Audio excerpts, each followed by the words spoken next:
Chapter 261, Theft. After lunch, several professors bid farewell to one another, opting not to remain on campus for the rest of the vacation. The young wizards dispersed as well. Harry, Ron, and Hermione stood in the hallway, deliberating on how to spend their free afternoon. They considered self-study in the library or the common room. Harry, however, was eager to ride the firebolt and enjoy the playground, but he knew it was best not to provoke Hermione's sensitive nerves at the moment. Ron's suggestion to visit Hagrid for a ride was also dismissed.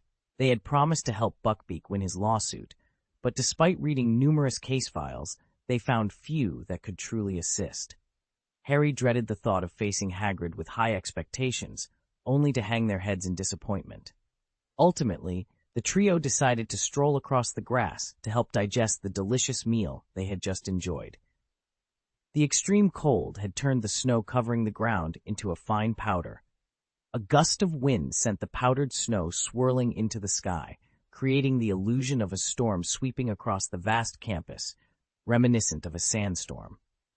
Harry wrapped his scarf tightly around his neck and broached a topic that had been inconvenient to discuss at the dinner table. "What do you think Professor Lupin meant by being so concerned about the parchment, Hermione?" Harry asked. "Doesn't it seem odd, Harry?" Hermione replied, rubbing her cheeks, flushed red from the cold.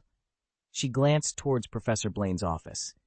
"Think about Professor Lupin's reaction when he heard from Filch that Professor Blaine was looking for your map. He was genuinely surprised, even more so than when he saw the firebolt in your hand." "I thought," Ron interjected, puzzled, "isn't he just wondering why Professor Blaine is interested in a piece of parchment?" Things were certainly more complex than Ron suggested, and even Harry was inclined to agree. On the night he sneaked into Hogsmeade and was caught by Professor Blaine, Professor Lupin's reaction had led Harry to suspect he had some connection to the Marauder's map. However, Ron's impeccable lie at the time had prevented Professor Lupin from pursuing the matter further. Later, Fred and George overheard that Professor Blaine was searching for the Marauder's map. Harry, Ron, and Hermione speculated on why Professor Blaine knew of the map's existence. Their conclusion was that perhaps Professor Lupin was the map's creator. This theory seemed far-fetched, as Professor Lupin didn't appear to be the type to break school rules or play pranks. Yet, if it were true, it would explain how Professor Blaine learned of the Marauder's map. Professor Lupin must have told him. However, today's events had cast doubt on this conclusion. It seemed that Professor Lupin and Professor Blaine had not exchanged any information about the Marauder's map. In fact, Professor Lupin appeared to believe that Professor Blaine shouldn't even know it existed, judging by his reaction. This was indeed a perplexing question, one that even Hermione struggled to unravel. Between the two professors, Professor Lupin was undoubtedly the creator of the Marauder's map, but if he hadn't informed Professor Blaine, then who had? Moony, Wormtail, Padfoot, and Prongs. If Lupin was one of these four, theoretically, if not Professor Lupin, one of the other three creators could have revealed the information to Professor Blaine.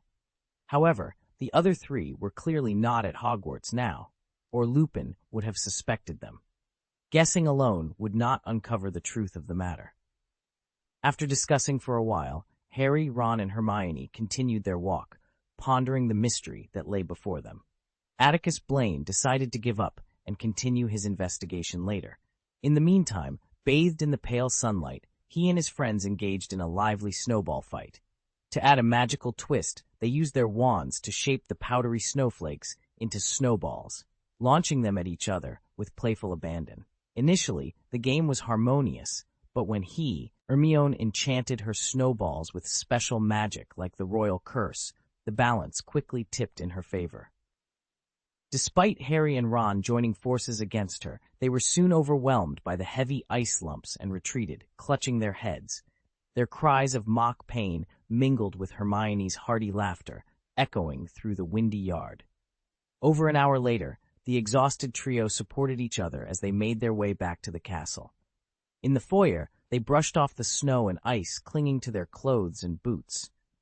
Hermione, in much better spirits, shook the ice particles from her fluffy hair and said solemnly, "I hope you stay vigilant, Harry. Whether it's the firebolt or the Marauder's map, You should hand them over to the professors.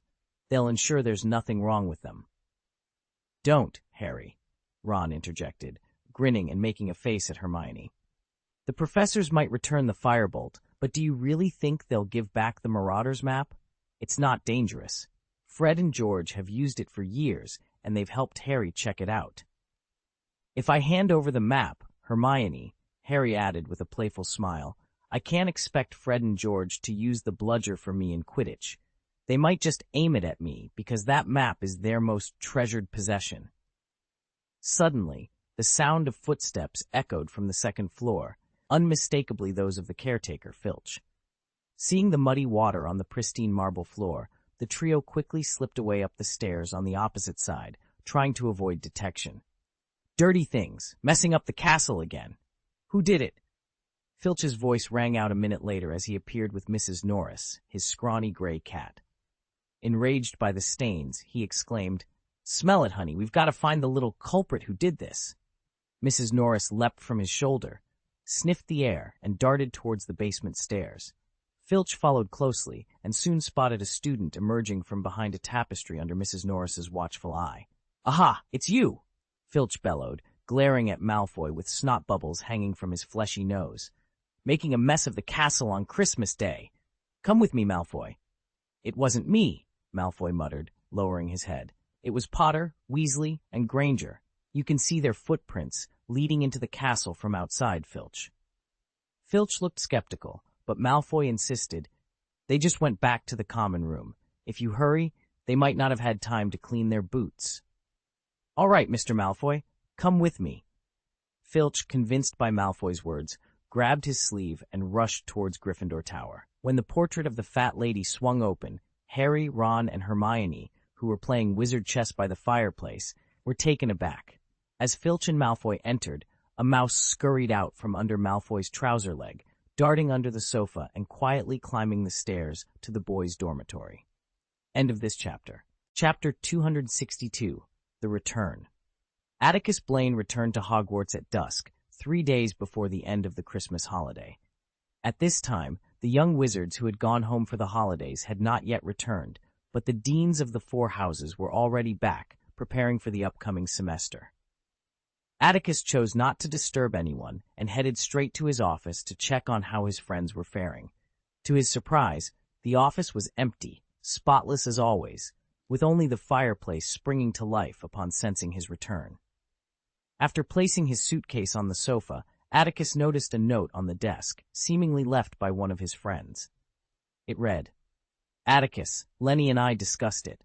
It's pointless to search blindly if the mouse hasn't shown its weakness.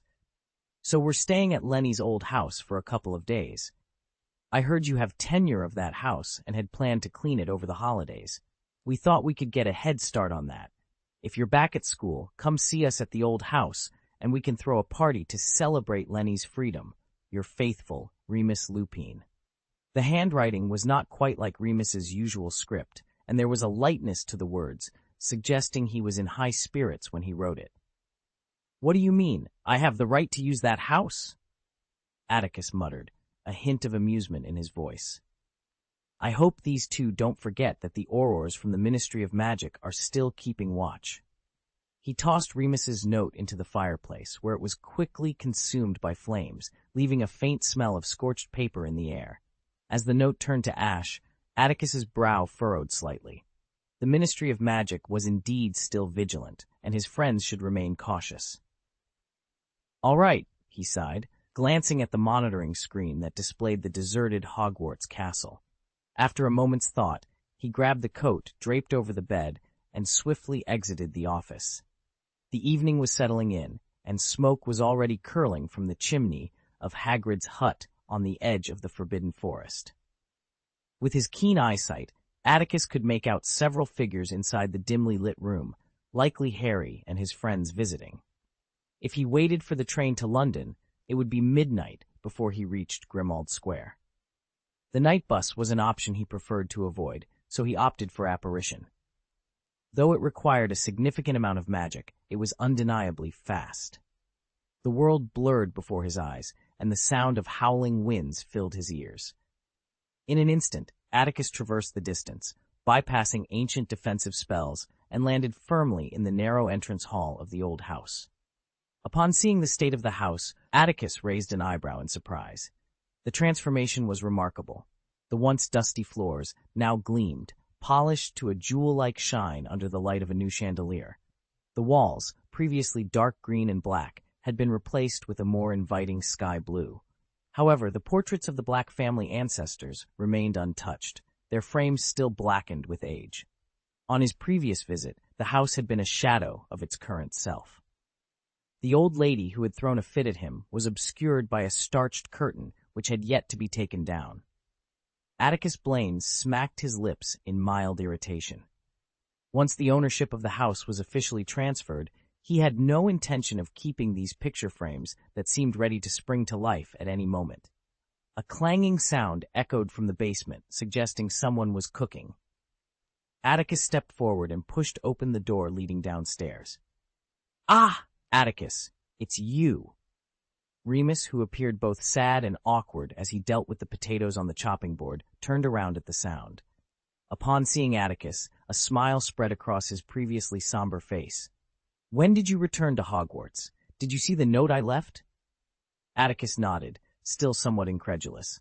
He descended the stairs, surveying the kitchen and small dining room. After a moment, he nodded in satisfaction and he asked casually, "Who gave you permission to be in my house, Professor Lupin?" Remus immediately offered a wry smile. Compared to most Slytherins, Atticus was easy to get along with, but he still maintained certain Slytherin standards and quirks. "By the way, why are you doing the cooking, Remus? Did Sirius secretly fire my house elf while I was away?" Atticus glanced at the unevenly cut potato chips on the chopping board and curled his lip in distaste. "That's a long story, Atticus." Remus set down the kitchen knife and clapped his hands to shake off the potato juice. "When we first moved in, it was the house elf named Creature who cooked for us.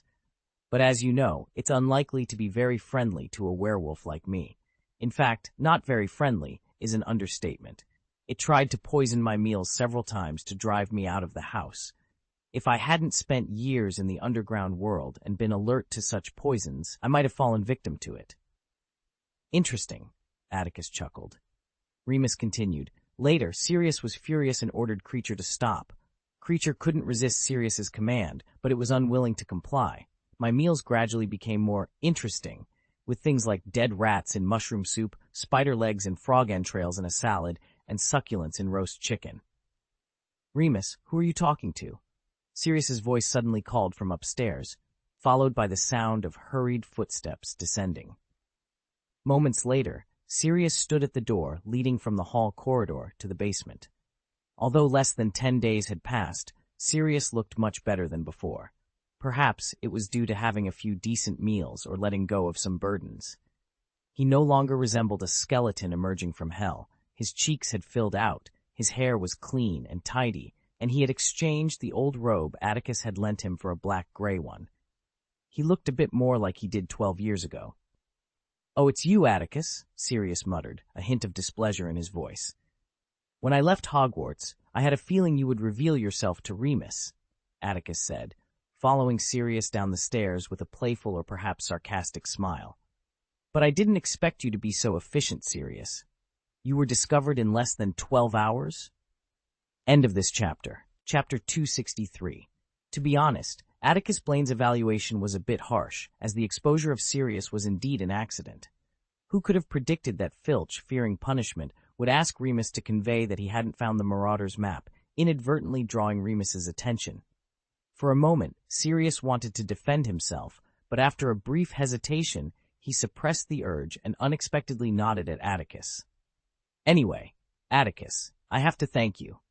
Expressing gratitude to someone from Slytherin was unthinkable for Sirius, but the experiences of the past 12 years and the joy of living with Remus again had softened his heart. "You helped me enter Hogwarts, and your words really gave me some inspiration." Sirius's gruff demeanor as he spoke left Atticus unsure of how to react, but fortunately, Remus, who was watching with a smile, intervened. "In this time of celebration, I think we should hold a grand banquet. I haven't celebrated Christmas in years, And this time I get to transform again at Hogwarts, Remus said, his spirits high. He gestured to the cluttered kitchen counter. We can prepare a great dinner for ourselves together. That's a great idea, Sirius exclaimed, his mood lifting. He bounded down the last step and approached the kitchen counter with excitement. But the thing is, Remus, neither of us is particularly skilled at turning ingredients into edible food.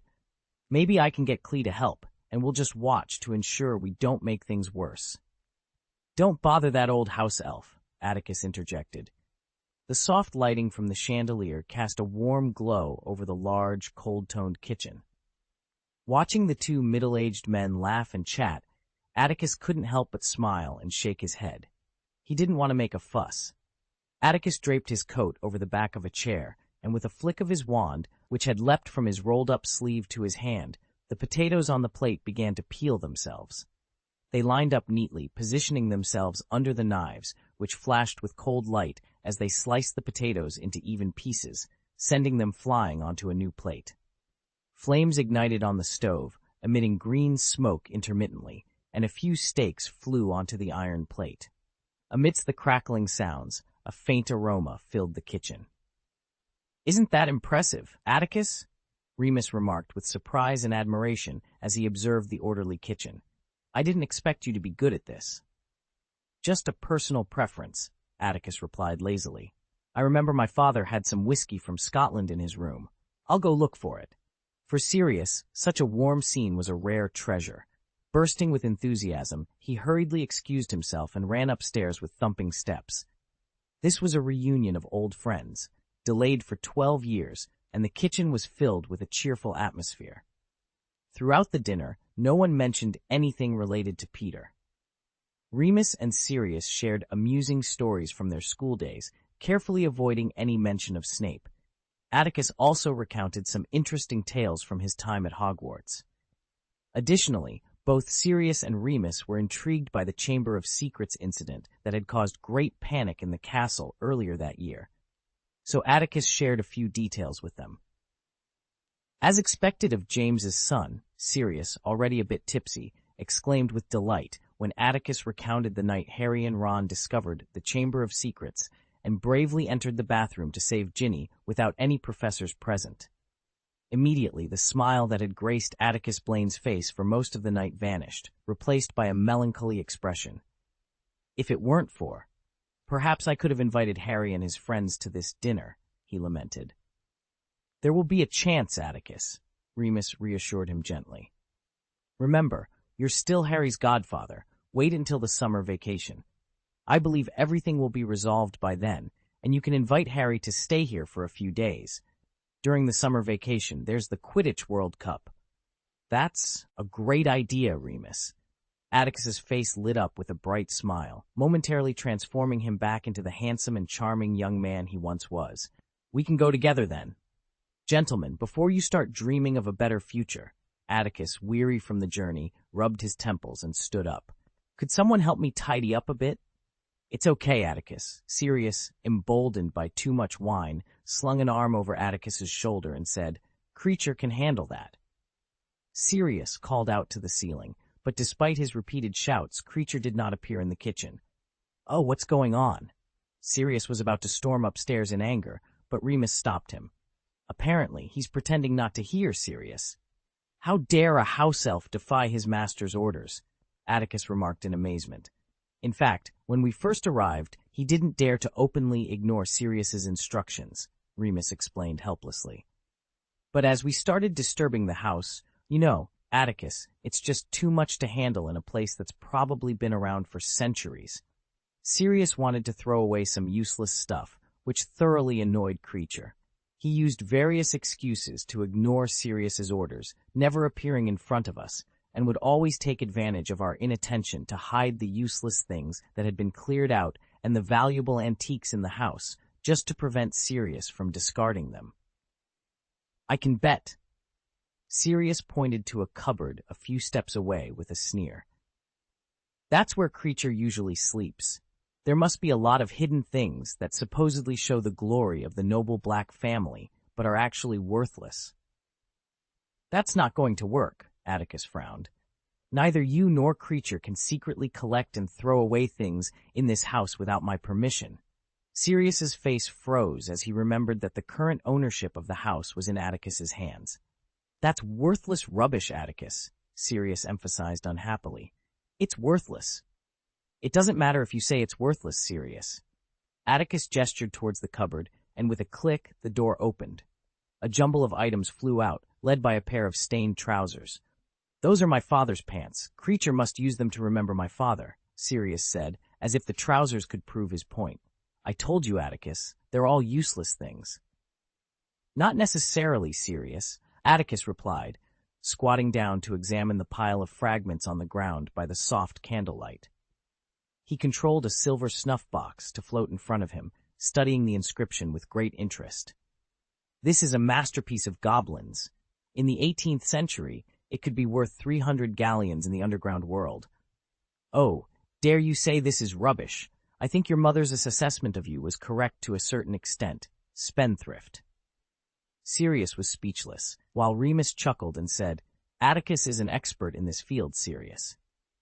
As he spoke, Remus, who had also spent time in the underground world, became intrigued. He addressed a silver tweezer with 5 claws that was trying to escape. It's probably hidden by. Creature had been secretly hoarding treasures. These items appeared to be the masterpieces of a genre wizard, and they were incredibly valuable. I estimate they're worth at least 500 gold coins, Remus remarked. Sirius's expression darkened further, as Remus's words confirmed his suspicion that he had been careless with his family's valuables. Creature had hidden away many precious items. Atticus Blaine and Remus seemed to be in a friendly competition, each eager to showcase their knowledge. They crouched down together, discussing and appraising the Black family's treasured collections.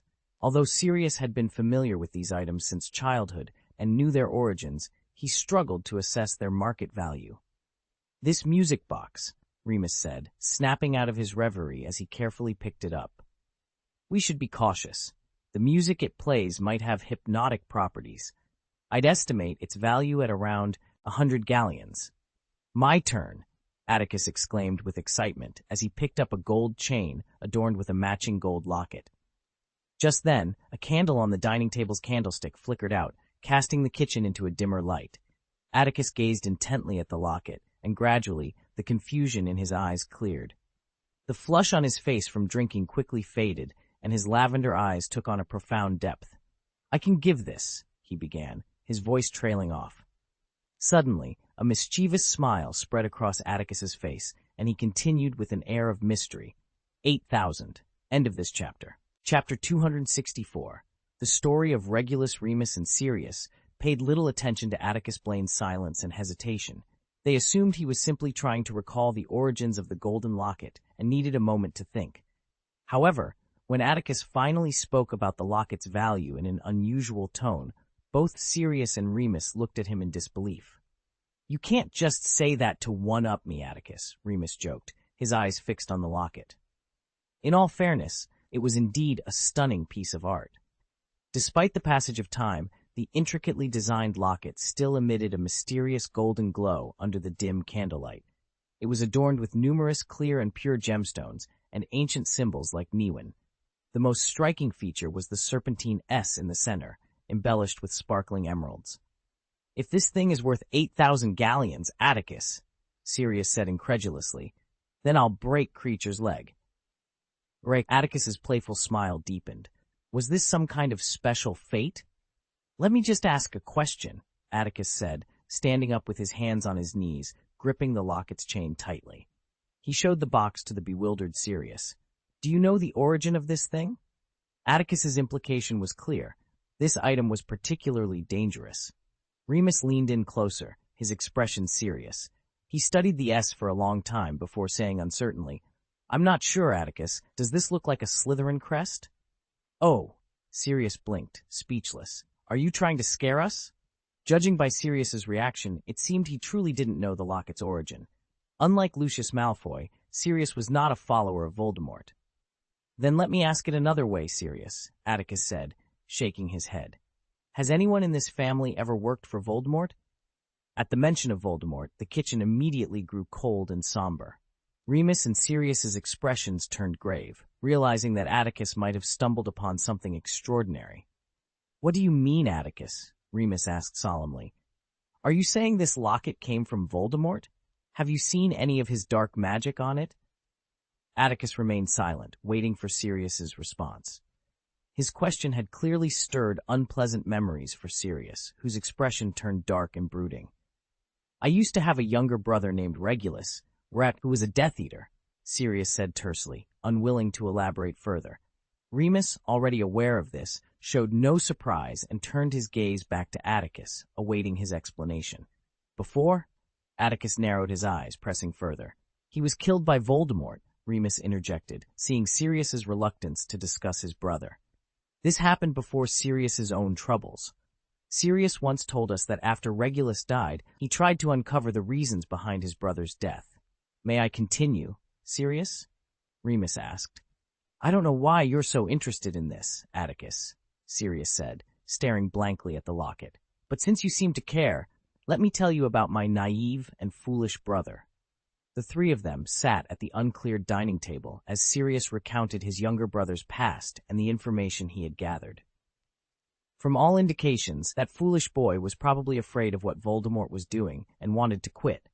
But being a Death Eater isn't like working at the Ministry of Magic. It's not something you can just walk away from. With a resignation report, work hard forever or die. As Sirius spoke, Atticus Blaine delicately pinched the corners of the locket between his fingers, his eyes filled with admiration. He listened intently until Sirius finished his explanation. Then, with a calm demeanor, Atticus remarked, "I don't think it's that simple." "What do you mean?" Sirius asked impatiently. "What do you know, Atticus? Tell me." "If the truth is as you say, your brother was killed because he wanted to escape from Voldemort," Atticus replied, releasing the locket into his palm. He smiled slightly and continued, "You can't survive today, Sirius. You don't understand what this locket means to Voldemort. He will stop at nothing to reclaim it, even if it means slaughtering every descendant of the Black family." A heavy silence settled in the kitchen. Both Sirius and Remus stared at the locket, particularly Remus, who knew Atticus well enough to realize he wouldn't joke about something as serious as Voldemort. "Is there anyone who knew your brother better than you?" Remus asked, turning his gaze to Sirius. "Those who knew Regulus better than I do are no longer in this world," Sirius replied with a deep frown. It was a grim jest. They couldn't unearth secrets from the dead. Kreacher might know Regulus better. In Kreacher's eyes, I'm just a worthless troublemaker, but Regulus was the pride of our parents. Kreacher always treated Regulus as a little master. "I'll go get him," Remus said, rising immediately. Anything related to Voldemort required the utmost seriousness. "No need for that," Atticus interjected nonchalantly. Under the curious eyes of the others, he closed his eyes for a moment, sensing something. Then, with a few flicks of his wand, a cloud of gray smoke, crackling with lightning, materialized before them. Atticus reached into the smoke, and after a moment of searching, he pulled out a screaming Kreacher. "How did you do that?" Sirius asked, astonished. "Just a bit of magic," Atticus replied, tossing Kreacher to the ground. "It only works at close range." Kreacher landed with surprising agility for an old house elf.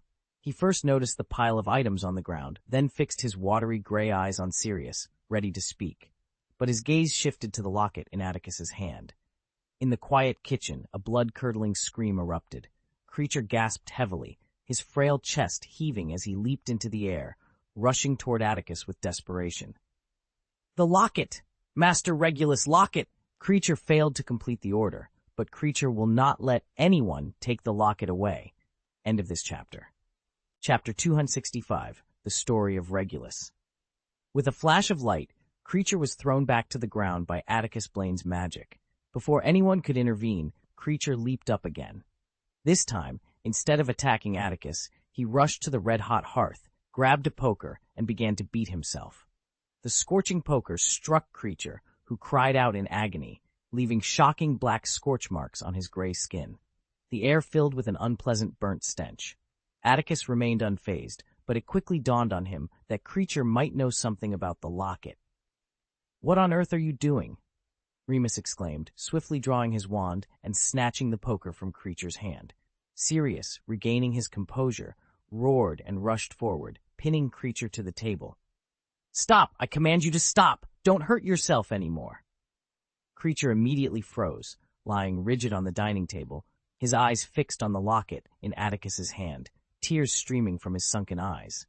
Sirius had seen Creature act irrationally before, but never had he witnessed the elf, so loyal to the Black family, behave so frantically. He glared at Creature, his rough hands still gripping the elf's neck, not out of offense, but because of Creature's earlier outburst. "My brother's locket. You know something, don't you, Creature? I order you to tell us everything," Sirius demanded. "Let him go first, Sirius," Remus interjected, gently taking Sirius's wrist. He turned to Creature, who was sitting up, and said, "Don't misunderstand, Creature. We're not trying to take Regulus's relic. We just want to know how he got this locket. We think you might know something, right?" Creature retreated on the table, instinctively avoiding Remus's outstretched hand. Ignoring Sirius's angry glare, he kept his eyes fixed on the locket in Atticus's hand. Though reluctant to speak, Sirius's direct command compelled him. Creature curled into a ball, his wet face buried between his knees, rocking back and forth. When he began to speak, his voice was muffled but clear in the quiet, echoing kitchen. "Master Sirius was irresponsible and ran away," Creature began, causing Sirius to scowl. Atticus and Remus exchanged glances, silently urging Sirius to hold back his anger. His actions broke the mistress's heart, but Master Regulus had self-respect. He understood the significance of the Black name and his pure blood. For years, he often spoke of the Dark Lord. The Dark Lord wanted wizards to no longer hide but to rule over muggles and their descendants. Master Regulus joined the Dark Lord's organization at 16, proud and eager to serve. Sirius sneered, a mix of contempt and deep sadness in his eyes. "Get to the point," Atticus interrupted Creature's praise of Regulus and the Dark Lord. "Explain the story simply, Creature." Creature trembled in fear. As a magical creature, his intuition was sharper than that of ordinary wizards. He sensed that Atticus was different, and this young man also had the authority to command him. "One day, after that year, Master Regulus came to see me in the kitchen. Master Regulus liked me," Creature recalled, tears welling up as he shifted topics, remembering Atticus's order. The Dark Lord needed an elf, and Master Regulus offered Creature. "What did Voldemort want with an elf?" Remus asked, unable to contain his curiosity. "He has werewolves, giants, vampires, Death Eaters, and many dark creatures as supporters. Doesn't he have enough followers?" Remus's question was soon answered. As Creature's story unfolded, they seemed to journey back in time with him, unraveling the mystery of Regulus and the locket. Many years ago, in a large cave by the sea where muggles could not venture, Sirius's breathing grew increasingly labored. He glared at Creature with a livid expression, the veins on his clenched fists bulging as if he might lash out at any moment. Remus's face was more serious than ever before. By chance, they had stumbled upon a bizarre chapter of Voldemort's past, potentially revealing his deepest secret. The tale of the boy N, Ahmed Regulus, was indeed admirable, and Atticus Blaine couldn't help but feel a touch of respect for him. However, by the end of the story, Atticus's mind had already shifted to other matters. Dumbledore was on a quest to find Voldemort's Horcruxes, tracing the trajectory of Voldemort's life in the wizarding world in hopes of uncovering clues. Voldemort had entrusted a notebook to Lucius Malfoy and involved Regulus Black in hiding the locket. Did he consider this a sort of reward for his loyal Death Eaters, involving them in such matters? As Atticus pondered this, he found himself perplexed by the behavior. He had never created a Horcrux, but if he were to do so, he certainly wouldn't scatter the locations of his soul fragments so carelessly. Perhaps he would hide them in an inconspicuous stone and let it sink quietly to the depths of the Mariana Trench. Maybe the excessive splitting of his soul had clouded Voldemort's judgment. Master Regulus drew a locket from his pocket. "Like this one the Dark Lord has," Creature said, tears streaming down his long nose as he looked at the locket in Atticus's hand. He told Creature to hold it and switch the locket when the stone basin was dry. Creature's sobs grew rough and harsh, requiring Remus and Sirius to focus intently to understand him. He ordered Creature to leave him alone. He wouldn't let Creature tell Mistress what he had done. but told Creature to destroy the Dark Lord's locket. Creature switched the locket. I just watched the young master being dragged underwater. And then, oh! Creature collapsed onto the table, making a noise like a bullfrog, and burst into tears. As Creature recounted the past, the candles on the candlestick extinguished one by one, leaving only a single flickering flame. Sirius's face was pale, his eyes vacant as if under the imperious curse. "Have you ever tried to destroy the locket, Creature?" Remus asked, reaching out. Creature recoiled as if shocked, muttering through his tears. The despicable wolf cub touched Creature, but Creature didn't allow it. What would the mistress say? Remus could only manage a wry smile. "Answer the question," Atticus urged, examining the circle of runes on the locket with a thoughtful expression. Hogwarts stood as the academic frontier of the magical world, and the interpretation of ancient runes was undoubtedly closest to the truth. These magical symbols, with their general power, seemed omniscient. Atticus did not fully understand the meaning of these mysterious symbols, but they felt familiar. He had held Ravenclaw's diadem for some time, and it bore similar characters. Sirius's expression hardened, and he commanded Creature to answer Remus's question. Creature wailed in agony, struggling to suppress his sobs. Creature couldn't leave a trace on it, tried many things but couldn't succeed. Creature punished himself, tried again, punished himself again, but it still didn't work. There was so much powerful magic on the box. Creature believed it could only be destroyed from within. Creature failed to carry out the order. Creature failed to destroy the locket. Creature failed Master. Regulus. How dare you keep mentioning Regulus? Sirius suddenly erupted. If Remus hadn't intervened in time, Sirius might have strangled Creature in his fury. Why didn't you tell me all this back then, Creature? Why? He was only 17 years old, just coming of age, and you just stood by and watched him being dragged into the water. End of this chapter. Chapter 266. Let's go and have a look. Perhaps Sirius resented his parents and the Black family, which had brought him so much pain and depression. Yet he always cared deeply for his younger brother, even if Regulus had become a Death Eater. Otherwise, Sirius wouldn't have investigated the truth of Regulus's death alone after he passed away. Sirius sat in a chair, his hands covering his face, his shoulders shaking slightly. Regulus was only 17 years old at the time, still a child. Sirius couldn't fathom the courage his brother must have summoned to stand against the most evil dark wizard in history. Before that, Voldemort had always been Regulus's idol. In that cold, corpse-filled cave, with only Creature as a witness, Regulus had dueled with evil at the cost of his own life. He used his death to prove that the glory of the noble and most ancient House of Black was real, not just a figment of blood-obsessed imaginations. Remus retrieved a few candles from the drawer beneath the cupboard, replacing the stubs on the holders and lighting them anew, bringing brightness back to the kitchen. Creature was still sobbing on the table. The old house elf had loved Regulus more than anyone else, yet it had to watch him die. Sirius didn't understand, but Remus knew that Creature's heart must be full of unspeakable pain. Perhaps because Remus himself was an outsider in the eyes of wizards, he understood all the more. Atticus? Remus looked at Atticus Blaine, who was examining the mysterious symbols on the locket, and asked softly, "Voldemort places great importance on this locket, and you recognized it immediately. You must know what it is, right?" "Don't ask too much, Remus," Atticus replied, slipping the locket into his pocket. His tone was light. "You don't have the ability to keep secrets. The more you know, the more dangerous it becomes." "It was brought back by Regulus at the cost of his life, Atticus," Sirius said, raising his head to stare at Atticus with red-rimmed eyes. "I can't let you take it. It should be destroyed. This is Regulus's last wish."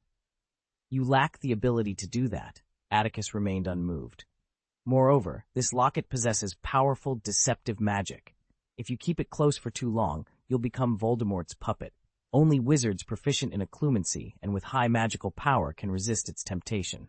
Remus and Sirius exchanged a silent glance. "Are you capable of destroying it, sir?" Creature seemed to catch something in Atticus's words. It struggled to stop crying, staggered up, and jumped off the table, approaching Atticus with big, hazy eyes. Perhaps out of pity, Atticus's tone softened slightly. "I will, Creature, but not now. We should inform Albus immediately. Remus said after a long silence. Since Voldemort values this locket so much, it must hide important secrets. It could be Voldemort's own weakness. Albus must know this. Atticus raised an eyebrow, ready to speak, but Sirius interrupted him. If you want to tell Dumbledore, Remus, I have no objection, but I don't have time now. I'm going to bring Regulus's body back. I can't leave him there. Creature stared blankly at Sirius as if seeing him for the first time. Calm down, Sirius, Remus said solemnly. Regulus is a hero, and of course we can't leave him, but I still think Albus should be informed first. From Creature's description, they knew the cave was perilous, with many traps left by Voldemort to protect the locket. Sirius, who had been with the Order for over 10 years, might not survive. Remus automatically ignored Atticus, knowing that Atticus didn't like Sirius very much, and probably wouldn't. Atticus Blaine agreed to accompany Sirius in the quest to find Regulus's body.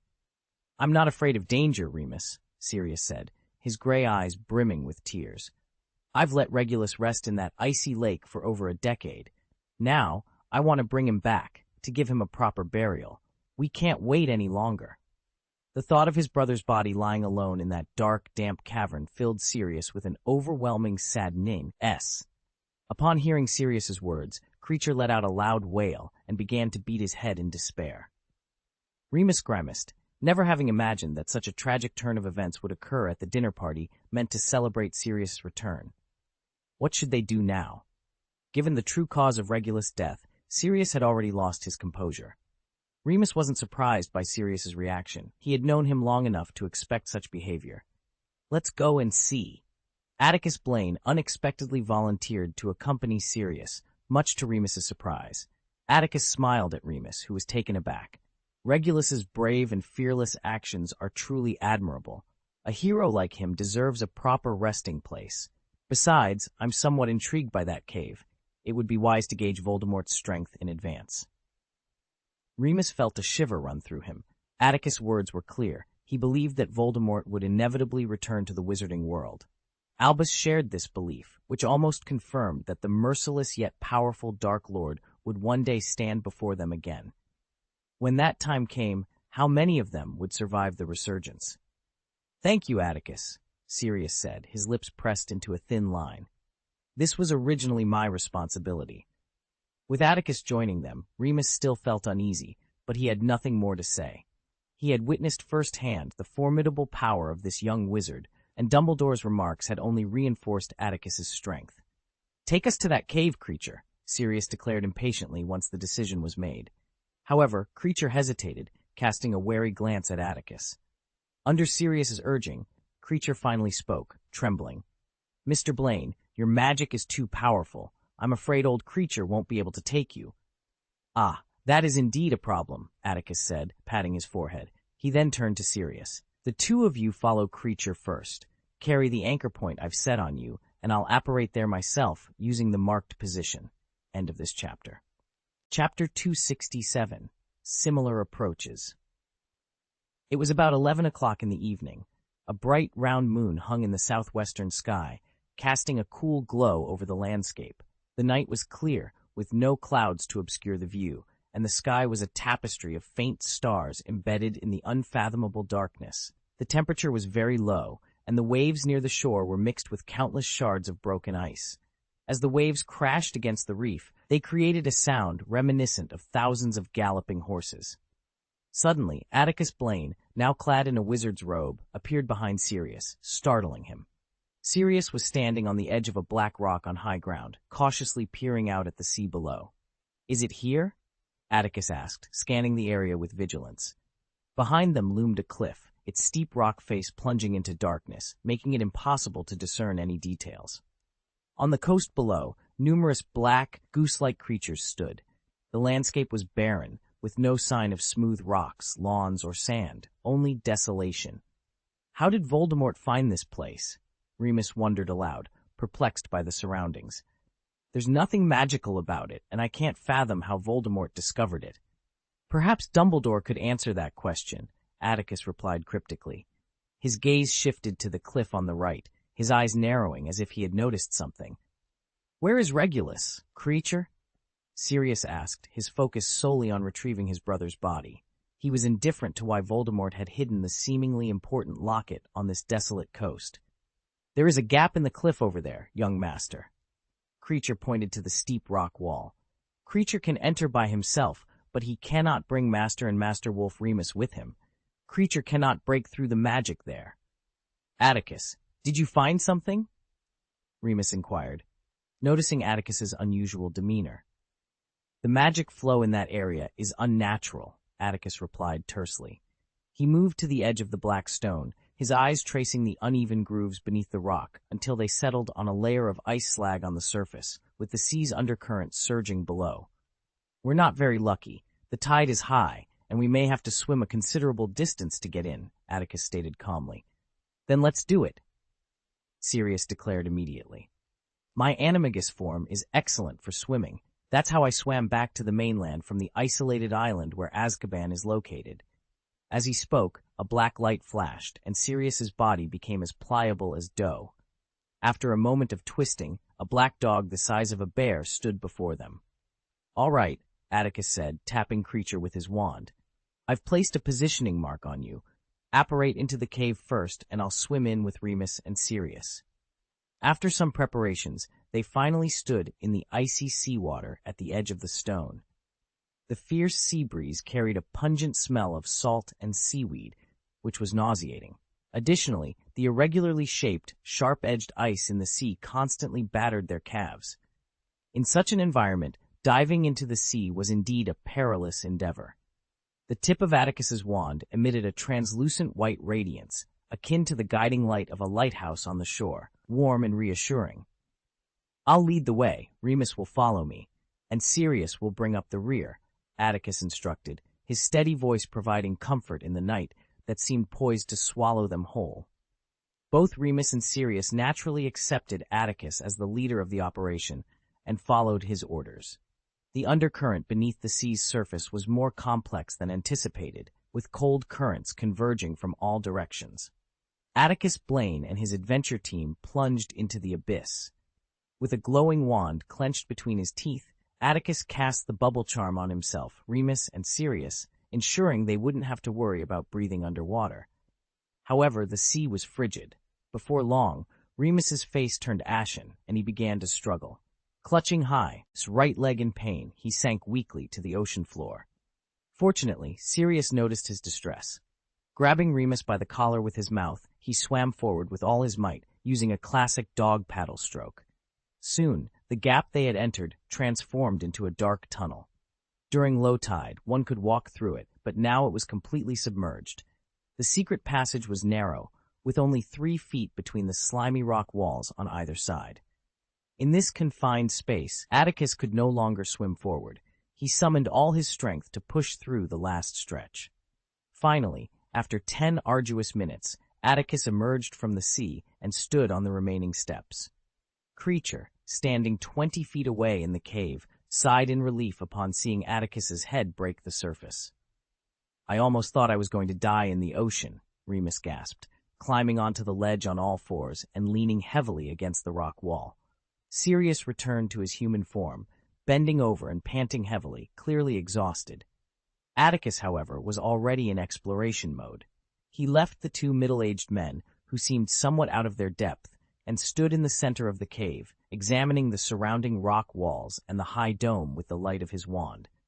Creature, though anxious, dared not disturb Atticus, who was deep in observation. "Oh, interesting," Atticus suddenly remarked, his gaze fixed on a section of the cave wall. He quickly approached it, running his fingers over the rough stone.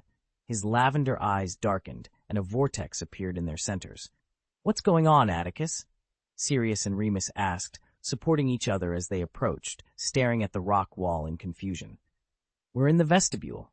This wall isn't a natural barrier. It's magic," Atticus explained, circling the wall with interest. Remus, puzzled, remarked, "This looks like an ordinary rock wall. I don't see anything special." Effort can indeed help overcome some obstacles, but the higher peaks of magic are only accessible to those with extraordinary talent. Atticus ignored Remus's question, as the view from the mountaintop cannot be conveyed with words alone. In Atticus's vision, The core of the black rock wall was interwoven with countless indistinguishable magical circuits. These circuits formed a spell that connected to the magic of space, allowing it to continuously replenish its power. Only by using the correct method could the stone wall be opened. While brute force was an option, it would require the power to obliterate the entire cliff.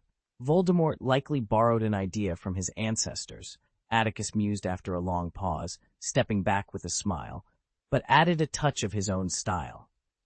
"What do you mean, Atticus?" Sirius asked, frustrated. "How do we get past this wall?" "If I'm correct," Atticus said, looking at Creature with certainty, "we'll probably have to pay a price. I think blood?" Creature, who had been here twice with the Dark Lord and Regulus, knew how to pass through the wall. Atticus's ability to deduce the method without any prior knowledge shocked him. "As you say, Mr. Blaine," Creature replied, bowing in awe. He then shared what he knew with the group. As expected, Sirius offered his own blood, and when the shimmering doorway appeared, they knew they had found the way forward. In front of everyone, Remus, who was tending to Sirius's wounds, expressed his disdain. "I don't understand the purpose of establishing such an institution."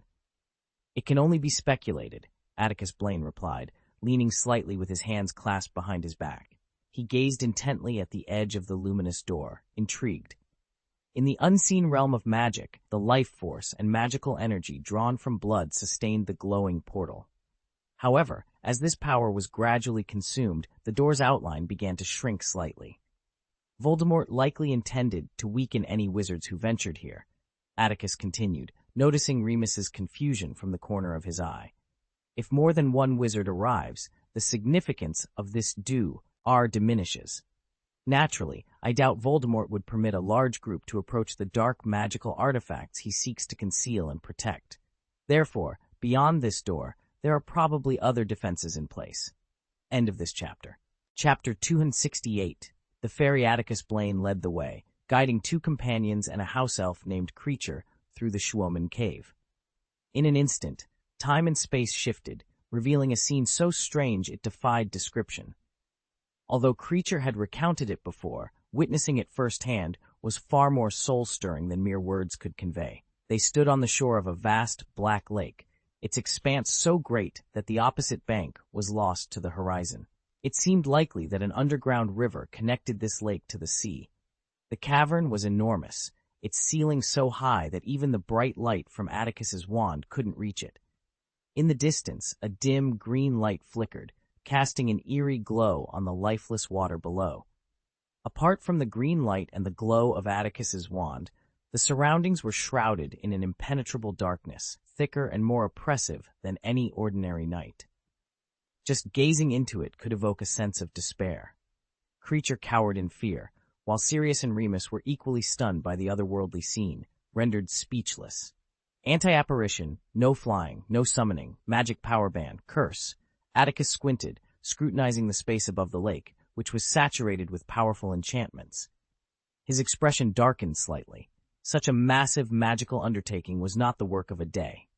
It was clear how much effort Voldemort had invested in protecting his Horcrux. When Atticus's gaze fell upon the mirror-like surface of the Black Lake, he narrowed his eyes, a faint hostility emanating from him. It was a sea of corpses.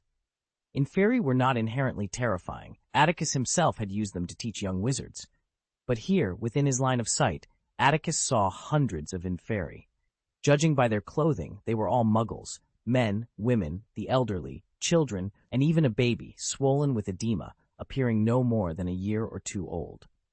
Extrapolating to the entire lake, there were likely tens of thousands of muggles buried beneath the water, transformed into Inferi by dark magic. Such a massacre, an inhuman slaughter of muggles, could produce so many corpses. Yet, there was no record or report of this brutal massacre in the magical world, perhaps because it was too horrific to acknowledge. The condemnation it would provoke might distract the entire wizarding community, leading both the Ministry of Magic and the Muggle government to conceal it. "What happened to you?" Remus and Sirius asked in unison. They were not fresh Hogwarts graduates, but seasoned adult wizards, and they could sense the intense killing intent radiating from Atticus as he gazed at the Black Lake. The coldness of it was so palpable that even they felt the urge to turn and flee. Nothing. Atticus exhaled softly, suppressing the turmoil within him. Creature, about Regulus back then. Sirius's thoughts turned to his younger brother, and he soon shifted his focus from Atticus's unusual demeanor. He looked down at Creature, his voice thick with emotion and tinged with sadness. Back then, where was it?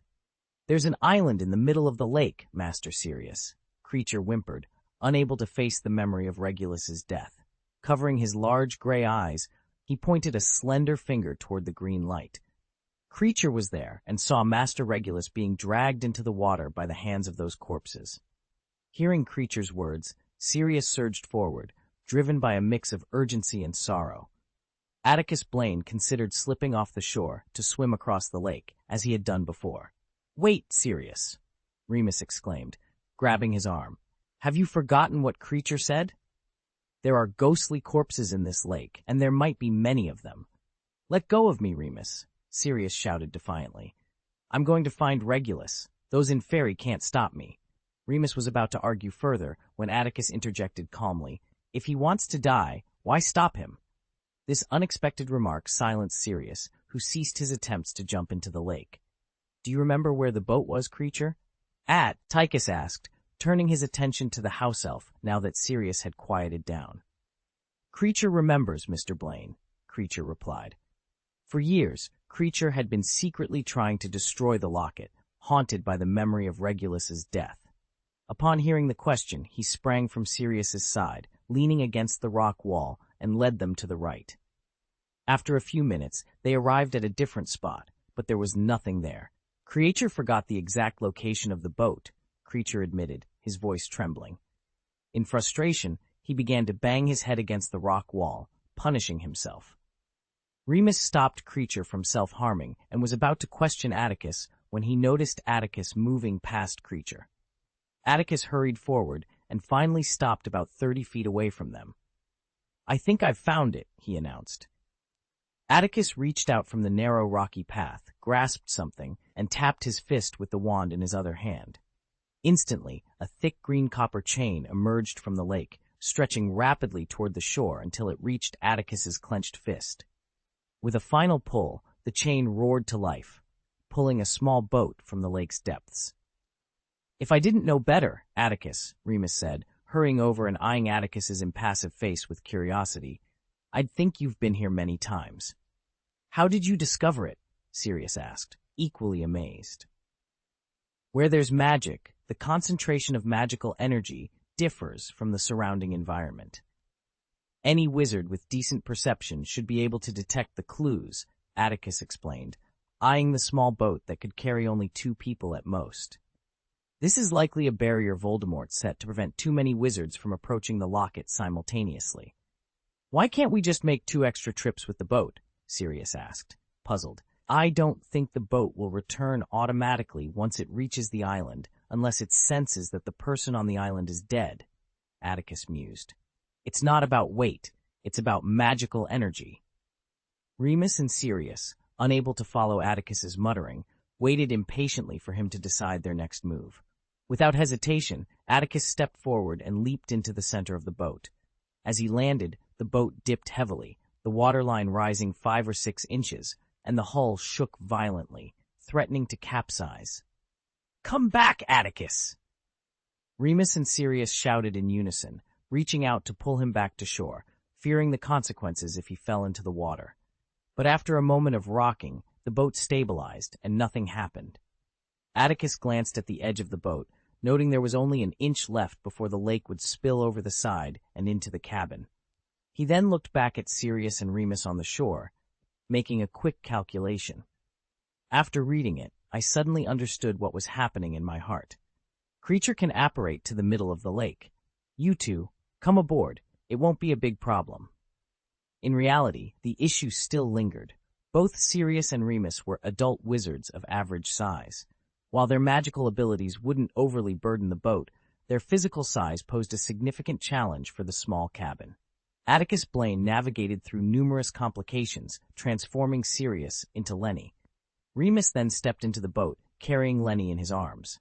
Just as Atticus had predicted, the boat dipped slightly under their weight. After a moment of swaying, it steadied itself once more. "Let's go," Atticus said calmly. With his words, the boat vibrated slightly, gently accelerating from a standstill, and began its slow journey toward the island in the lake. End of this chapter. Chapter 269, Methods. The boat glided silently across the lake, the surrounding landscape enveloped in a profound stillness. Only the gentle rustling of the bow slicing through the water broke the silence. The boat moved autonomously, as if an invisible rope was pulling it toward the green light at the lake's center. Soon, the cave wall from which they had come faded from view, leaving them adrift in a sea-like expanse, though the water remained eerily calm. The boat's slow pace allowed its passengers ample time to appreciate the ghostly corpses floating beneath the surface. Atticus Blaine half closed his eyes, his stern gaze fixed on the drifting bodies, saying nothing. Remus held his breath, clutching Sirius tightly, as memories of dark, bloody times resurfaced in their minds. The madness of death's dance was not something anyone wished to relive. After a while, the passengers averted their eyes, eager to reach the other side. Minutes later, the green light at the lake's center intensified, and the boat jolted to a stop, as if it had struck something. Creature awaited them on the shore, his anticipation palpable. Atticus wasted no time, leaping from the cabin and stepping forward to survey the island. Remus followed, carefully carrying Sirius. As Atticus had predicted, the ghostly boat remained docked, waiting silently for their return or demise. The island was small, about the size of Dumbledore's office at the school. Its surface was a flat black stone slab, seemingly unnatural. Standing on the island, they noticed the green light had grown brighter. Atticus blinked, recognizing it as the green liquid-filled stone basin creature had described. Driven by curiosity, he approached it. Sirius wore a somber expression. Now that they had arrived, he refrained from shouting for Regulus. Instead, he and Remus stepped into the area, bathed in the green glow. The three of them gathered around the stone basin, which contained a pool of emerald green liquid emitting a phosphorescent glow. Atticus glanced at it briefly before turning his attention to the base of the basin. He seemed more intrigued by this, tracing its arc with his fingertips until his palm rested on the smooth, cold black slate. The liquid in the basin was murky, and Sirius couldn't see the fake locket his brother had thrown in. After a moment's hesitation, he looked at Atticus, who was behaving oddly. "Do you have a way to retrieve that fake locket? It's Regulus's, after all." "Sirius," Remus interjected softly, his tone reproachful. "You've heard what Creature said about the potion in this basin. You shouldn't put Atticus in a difficult position. Honestly, I miss Snape a bit now. As a potions master, he might have some insight into Voldemort's concoctions." Perhaps this potion is made from snot essence, Sirius thought, but he held his tongue in Atticus's presence. Creature, too, longed to recover Regulus's relics, but it was more concerned with Regulus's body.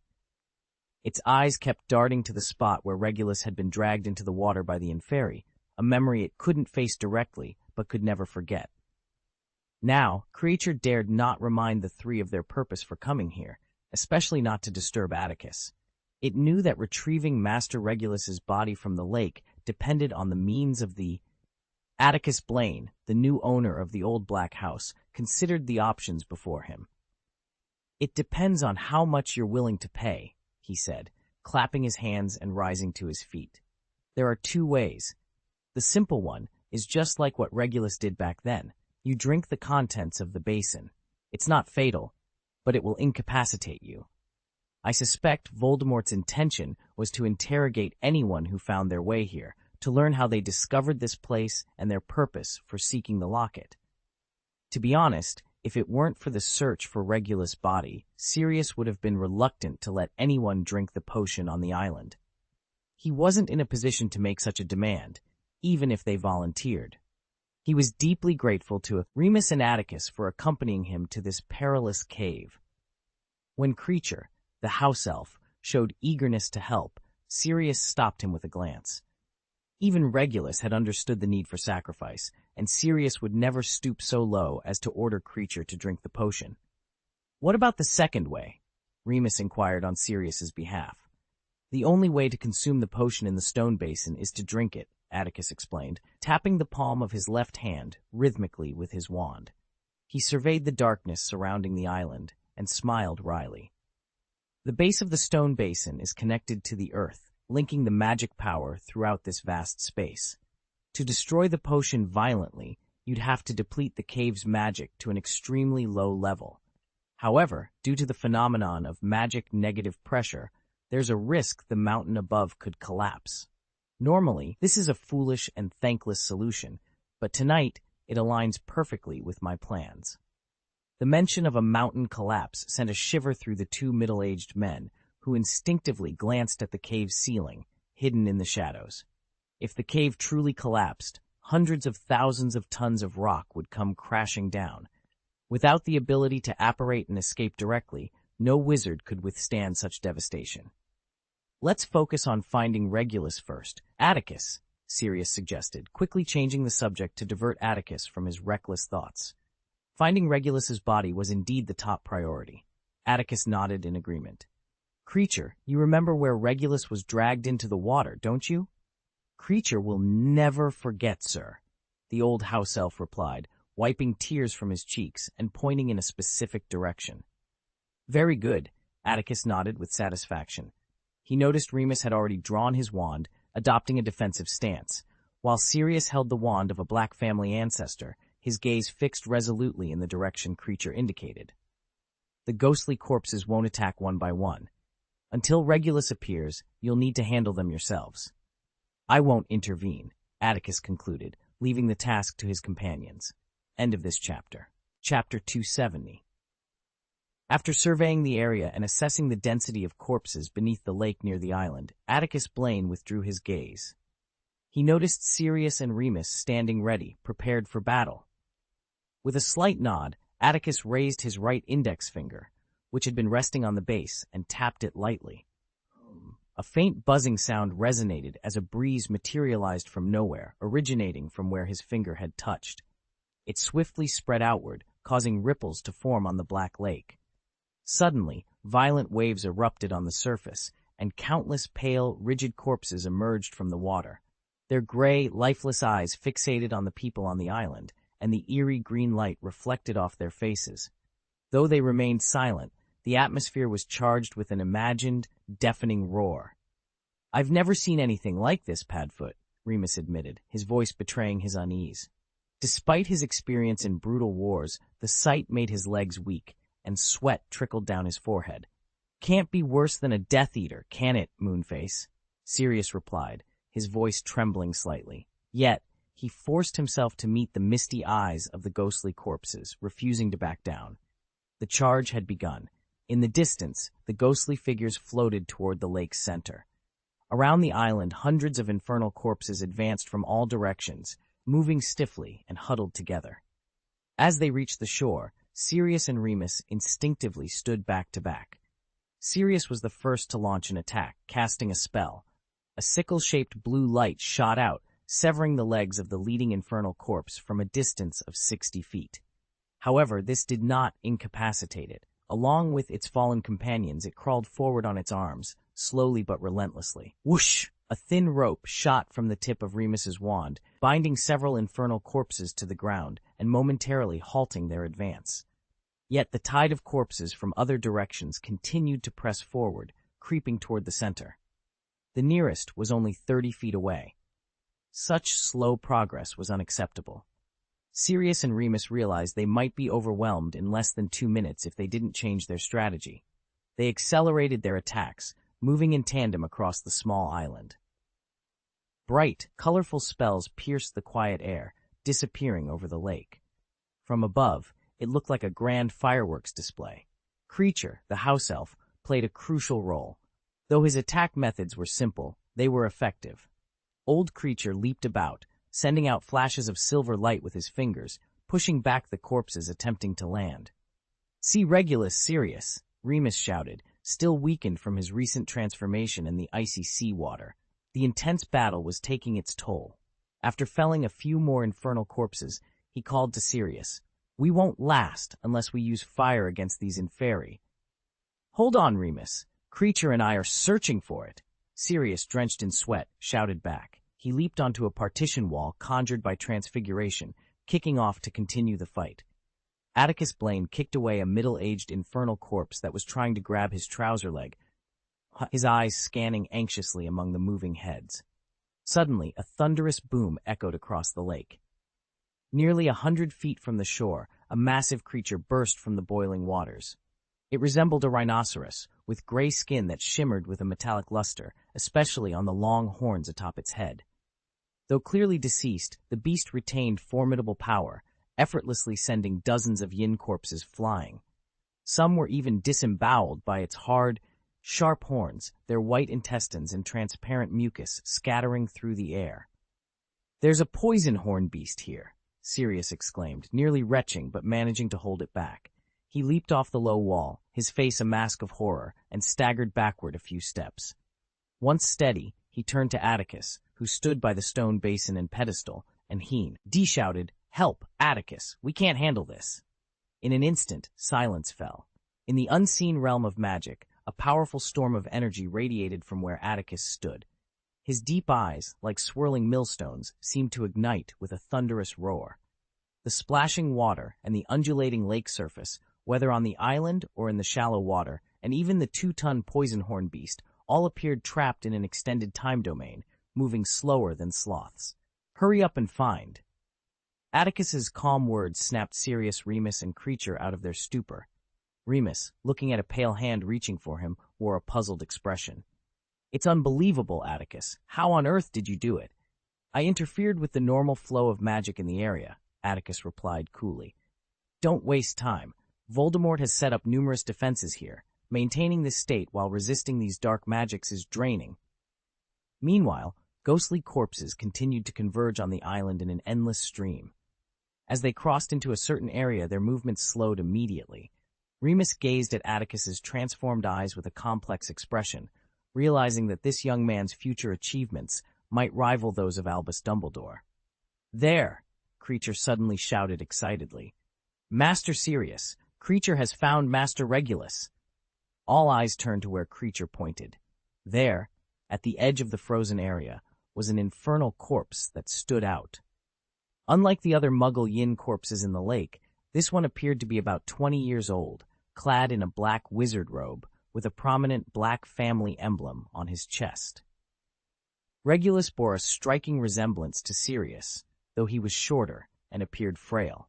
Under the influence of magic, this brave young man retained his appearance from the moment of his death, though his cheeks were slightly swollen from years in the water. Like others caught in Atticus's magical freeze, his movements were awkward and comical, yet he continued resolutely toward the lake island. "Regulus!" Sirius's voice broke, his mournful cry echoing in the dark cavern. Before Remus could react, Sirius and Creature moved with astonishing speed and agility. Using the corpses on the bank as stepping stones, they dashed into the lake, dragging and kicking, and pulled Regulus to the center of the island, in front of Atticus. "Sorry, Regulus," Sirius began, his voice choked with emotion. Atticus Blaine fell to his knees, his voice a broken record of grief as he repeated the same words over and over. Hot, heavy tears streamed down his face, landing on the lifeless cheeks of Regulus. Creature, too, collapsed onto the boy's chest, his cries echoing the sorrow that filled the air. Those who heard their mournful wailing couldn't help but be deeply moved. End of this chapter. Chapter 271. The End. Tonight's operation finally achieved a significant milestone. They found Regulus Black, a 17-year-old boy whose life had been dedicated to fighting against the most malevolent wizard of all time.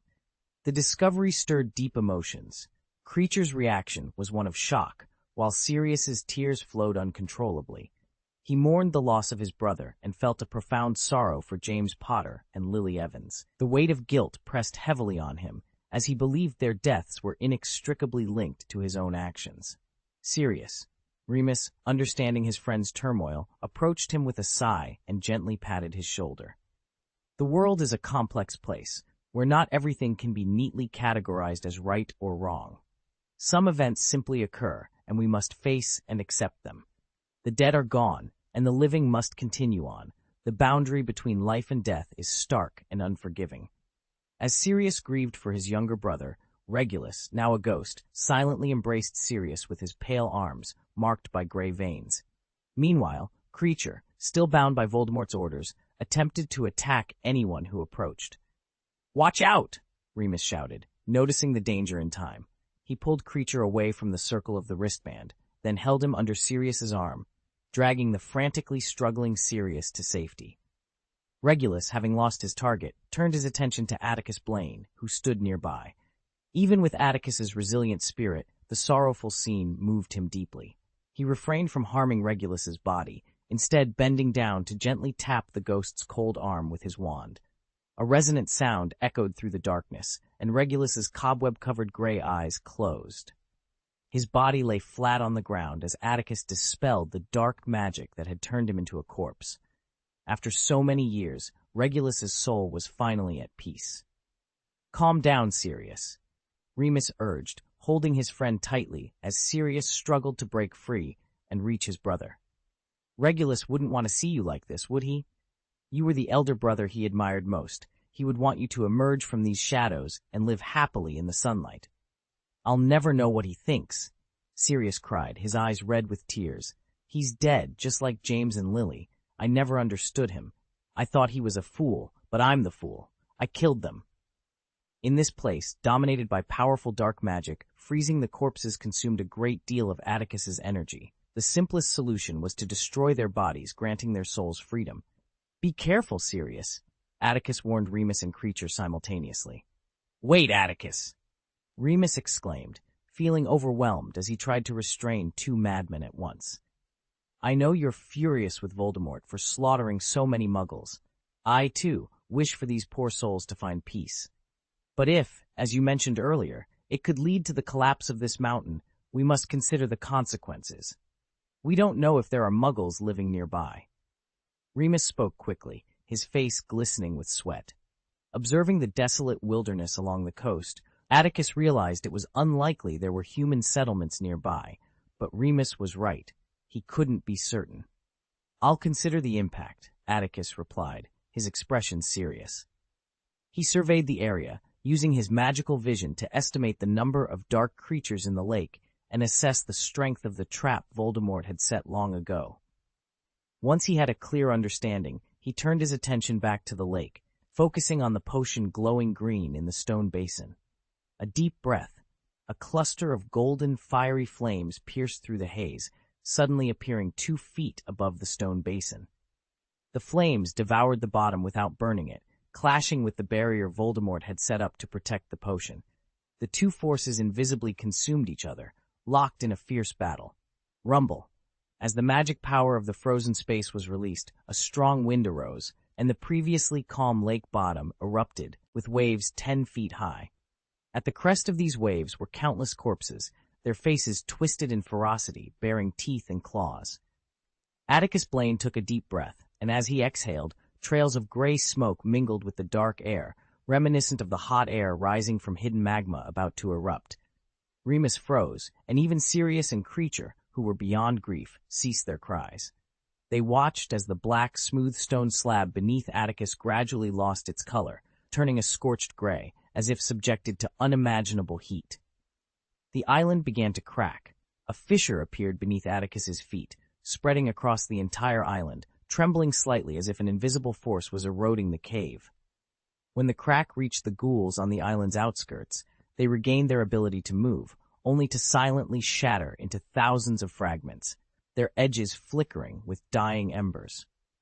Atticus's pupils returned to a pure purple, reminiscent of his breakthrough at the end of the Avalon Island journey. His indifference sent a wave of panic through Remus, Sirius, and Creature, overshadowed by the wave of white corpses. "What shall we do, Atticus?" Remus panted, barely escaping the astonishing scene before him. His voice was weak amidst the roaring wind and waves. "Stay there quietly," Atticus replied softly, his words reaching Remus's ears with precision, yet leaving him with a wry smile. How could anyone remain calm amidst such earth-shattering chaos? Remus thought he had already witnessed the limits of wizardry, but what unfolded next was nothing short of a miracle. The tide of corpses finally surrounded the small, crumbling black island. In the next moment, the overwhelming tide threatened to engulf them, leaving no escape for those on the island. In this life-and-death moment, Atticus, his soft gray hair fluttering in the wind, finally moved. His eyes widened, and with a sharp intake of breath, he let out a roar, a sound akin to an enraged dragon. A light gray spherical barrier suddenly expanded, confronting the wave of dark magic with astonishing force. Click. At the brink of this confrontation, Voldemort's black magic transformed into countless black lightning bolts, all striking the barrier formed by Atticus's magical explosion. In an instant, the world fell silent, enveloped in dazzling light. Time seemed to stretch into eternity. The initial clash did not yield a victor. Countless black lightning bolts continued to strike the barrier, while the lake water gnawed at its strength. At this critical moment, Atticus raised his wand sharply, and a continuous hurricane surged from before him, merging with the gray barrier. It was suddenly ignited by overwhelming golden flames from the outside world. This was an intense and fierce confrontation, with neither side holding an absolute advantage. For a moment, the spell left. Voldemort had greatly compressed the spherical barrier attached to the Fiendfire, and for a moment, the barrier, fueled by Atticus Blaine's magic, pushed back with equal force. The two powerful magical forces clashed like grinding millstones, causing the lake water and the yin corpses to evaporate rapidly in the confrontation. "The cave can't hold on much longer, Atticus," Remus shouted, his voice cutting through the chaos. The spectators were transfixed by the intense battle, but Remus, ever mindful of the potential consequences of the mountain's collapse, noticed the ominous sounds of cracking rock.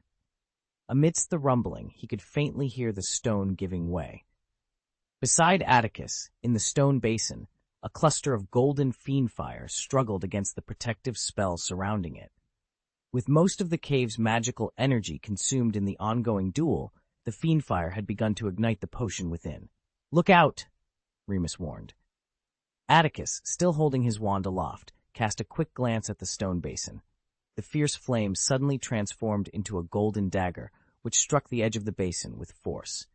The basin shattered with a loud crack, sending the potion splattering everywhere, and a locket identical to the previous one floated up. It fell into Sirius's hands as Atticus directed it. "Prepare yourselves. We're leaving," Atticus commanded, his voice resolute. He glanced at the diminishing lightning, and the light in his purple eyes intensified. With a roar that drowned out the thunder, he unleashed his power. A sound like shattering glass echoed through the void as the gray spherical barrier expanded outward with unstoppable force, reaching the opposite rock wall. Everything in its path, lightning, lake water, and the muddy lake bottom, was obliterated. "Go," Atticus urged.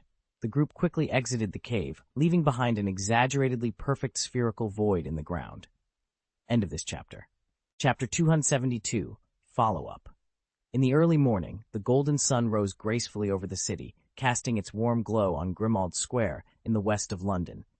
The roadside weeds quivered in anticipation of the new day, while birds preened their feathers and sang melodiously. Nearby residents emerged from their homes, either on foot or bicycles, making their way leisurely to the subway station. Along the way, they exchanged pleasantries about the day's weather and the newly repaired roads, which had turned out to be a blessing in disguise. In the old black family house, Sirius, weary from a sleepless night, wandered down to the underground kitchen. He was slightly surprised to find Remus eating alone in the small dining room. "Come here, Sirius," Remus called out with a smile, gesturing to the stairs as he savored a plate of grilled bacon. "Try today's breakfast. It's quite different from before. Honestly, I thought Creature wasn't much of a cook, but it seems I underestimated him." Sirius grunted, rubbing his swollen red eyes, and slowly made his way to the dining table. "Where's Atticus?" he asked, picking up a fried egg with a silver fork and popping it into his mouth. "I thought he'd be down by now." "I think he's still in his room," Remus replied, rubbing his forehead with a complicated expression. "I told Creature not to disturb him. He's probably exhausted, you know." The dining room fell into a contemplative silence as the two men exchanged glances, each trying to read the other's thoughts. "Have you ever seen anyone like him, Remus?" Sirius finally broke the silence, his voice heavy with emotion. "I'm no better informed than you, Sirius," Remus replied with a wry smile. After discussing how to handle Regulus's body, Sirius had stayed up all night by his brother's side, while Remus and Atticus had returned to the guest room to rest. Remus hadn't realized that Atticus was unable to sleep. Despite his obvious fatigue, he lay awake, haunted by the memory of Atticus destroying the cave. Before this, I never imagined a wizard could wield such power or cause so much destruction, Remus sighed. We've been fighting Voldemort for years, thinking we understood his terror, but the truth is, Voldemort probably never showed us his full strength. Because he didn't need to. Dumbledore must have known, Sirius said, his voice still somber. We all know Voldemort fears Dumbledore. He avoided confronting him for years. Dumbledore must be more powerful than Voldemort. Yes, without a doubt, Remus agreed, his confidence in the wise old wizard unwavering. Despite their conversation, neither man wore a particularly happy expression. Although they had recovered Regulus's body, the truth of his death cast a lingering shadow over their hearts, leaving them in deep sorrow. Moreover, the memory of Atticus's destruction of the cave the previous night filled them with an indescribable awe and a touch of fear. In modern times, magic had become an integral part of daily life for wizards, with spellcasting becoming simple and swift. Today's wizards could hardly imagine the grandeur and awe of battles that could reshape the very landscape. As mentioned, Voldemort had avoided confronting Dumbledore during his reign of terror. The last time people in the wizarding world had witnessed such power was... The wizarding world witnessed the destruction of magic half a century ago during the legendary battle between Albus Dumbledore, the greatest wizard of the age, and Gellert Grindelwald, the first Dark Lord. About Regulus, you've already made up your mind, haven't you? The conversation circled back to Regulus. Remus rubbed his tired brow, contemplating whether he should return to his room and attempt to sleep. You want to hold a funeral for Regulus, as is right, but given your current situation... I know, Remus, Sirius interrupted, his irritation rising. I didn't say it would be held immediately. Of course, I will wait until that despicable traitor is killed and the charges are cleared. I will invite some people, but they won't be relatives of the Black family. They are not worthy. I hope to invite members from the Order of the Phoenix. I want these friends, who have fought on the front lines against Voldemort, to know that Regulus was not a Death Eater. He was a true hero. Though Regulus was not famous in life, Sirius hoped that in death he would be recognized by like-minded wizards. There's one more thing, Remus continued, not criticizing Sirius's thoughts but speaking seriously. Albus told me before he left that he was going to investigate some important matters. To prevent you from trying to harm Harry again, he gave me an emergency way to contact him. I try not to disturb Albus's work, but when he returns to school, I must report everything, including Peter and what happened last night. Sirius was silent for a moment before finally nodding. On the third floor of the old house, in the guest room, Atticus Blaine was not sleeping soundly, as Remus had expected. Instead, he awoke when the golden-pink sunlight streamed through the carved glass window, casting patterns on the floor. Despite the early hour, Atticus looked well-rested. Wearing a dressing gown, he sat at the desk by the window, leaning lazily in a high-backed chair.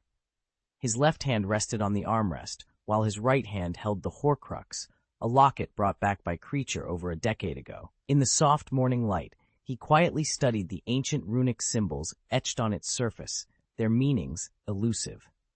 Books were scattered across the desk, ranging from Hogwarts Newt-level textbooks to old tomes with dark yellow covers and pages marked by moths. Atticus had retrieved these from his storage bag, hoping to decipher the symbols on the locket, but even after poring over the materials, the mystery remained unsolved. I'll have to ask Professor Babbling. She's an expert on this subject, Atticus sighed, setting the matter aside for now. Since acquiring the locket the previous night, he had attempted to open it using less aggressive methods, but the powerful dark magic of the Horcrux resisted all efforts. To release the soul trapped within, the locket itself would need to be destroyed. However, Atticus hesitated, planning to negotiate with Dumbledore once more. How should I set the price this time? Atticus mused, biting his lip in thought. He didn't want to be shortchanged, but Dumbledore had already been financially drained after paying for the basilisk capture. Setting the price too high seemed inappropriate. Just as Atticus considered introducing installment payments and loans to Dumbledore, a sudden knock echoed on the guest room door. End of this chapter. Chapter 273, The Reappearance of the Stone Pillar. "Come in," Atticus Blaine called softly, glancing at the door. He stood up, walked to the wardrobe, and slipped a locket into his pocket. The door creaked open with a sharp metallic groan, and Sirius entered slowly. Upon seeing Atticus already up, a hint of surprise crossed his unshaven face. "Oh, you're up already? I thought I was calling you for breakfast." "I'm a bit more energetic than you think," Atticus replied with a smile. "And a bit crazier than I expected," Sirius chuckled, referring to Atticus's daring act of destroying the cave the previous night to free the muggles who had been bound there. "I don't quite understand you," Sirius admitted, closing the door behind him. He wandered over to the desk, his eyes scanning the books piled high. "There's something about you that's unmistakably Slytherin-like, which isn't always flattering, but sometimes—" He paused, tilting his head as if searching for the right words. "It's quite interesting. You're not like Snape, that's for sure." Atticus smiled calmly, watching Sirius as he aimlessly flipped through the covers of some books. "Before you left, Remus talked to me about you," Sirius continued in a casual tone. "He said you're a kind wizard, but you like to keep your kindness hidden. I didn't quite agree with him then. But after last night, I have to admit, without you, Remus, Creature, and I wouldn't have found Regulus. We might not have made it out alive. You went to great lengths to help those muggle souls find freedom. For that, I have to thank you." "Oh, I'm not like you," Atticus replied, gathering the magic books from the table. "I'm not as pure-hearted. Remus said you're a bit like Dumbledore. Having powerful magic is one thing, but you're always hard to read," Sirius remarked. Atticus's hand paused momentarily in midair before continuing. "Is that a compliment or an insult?"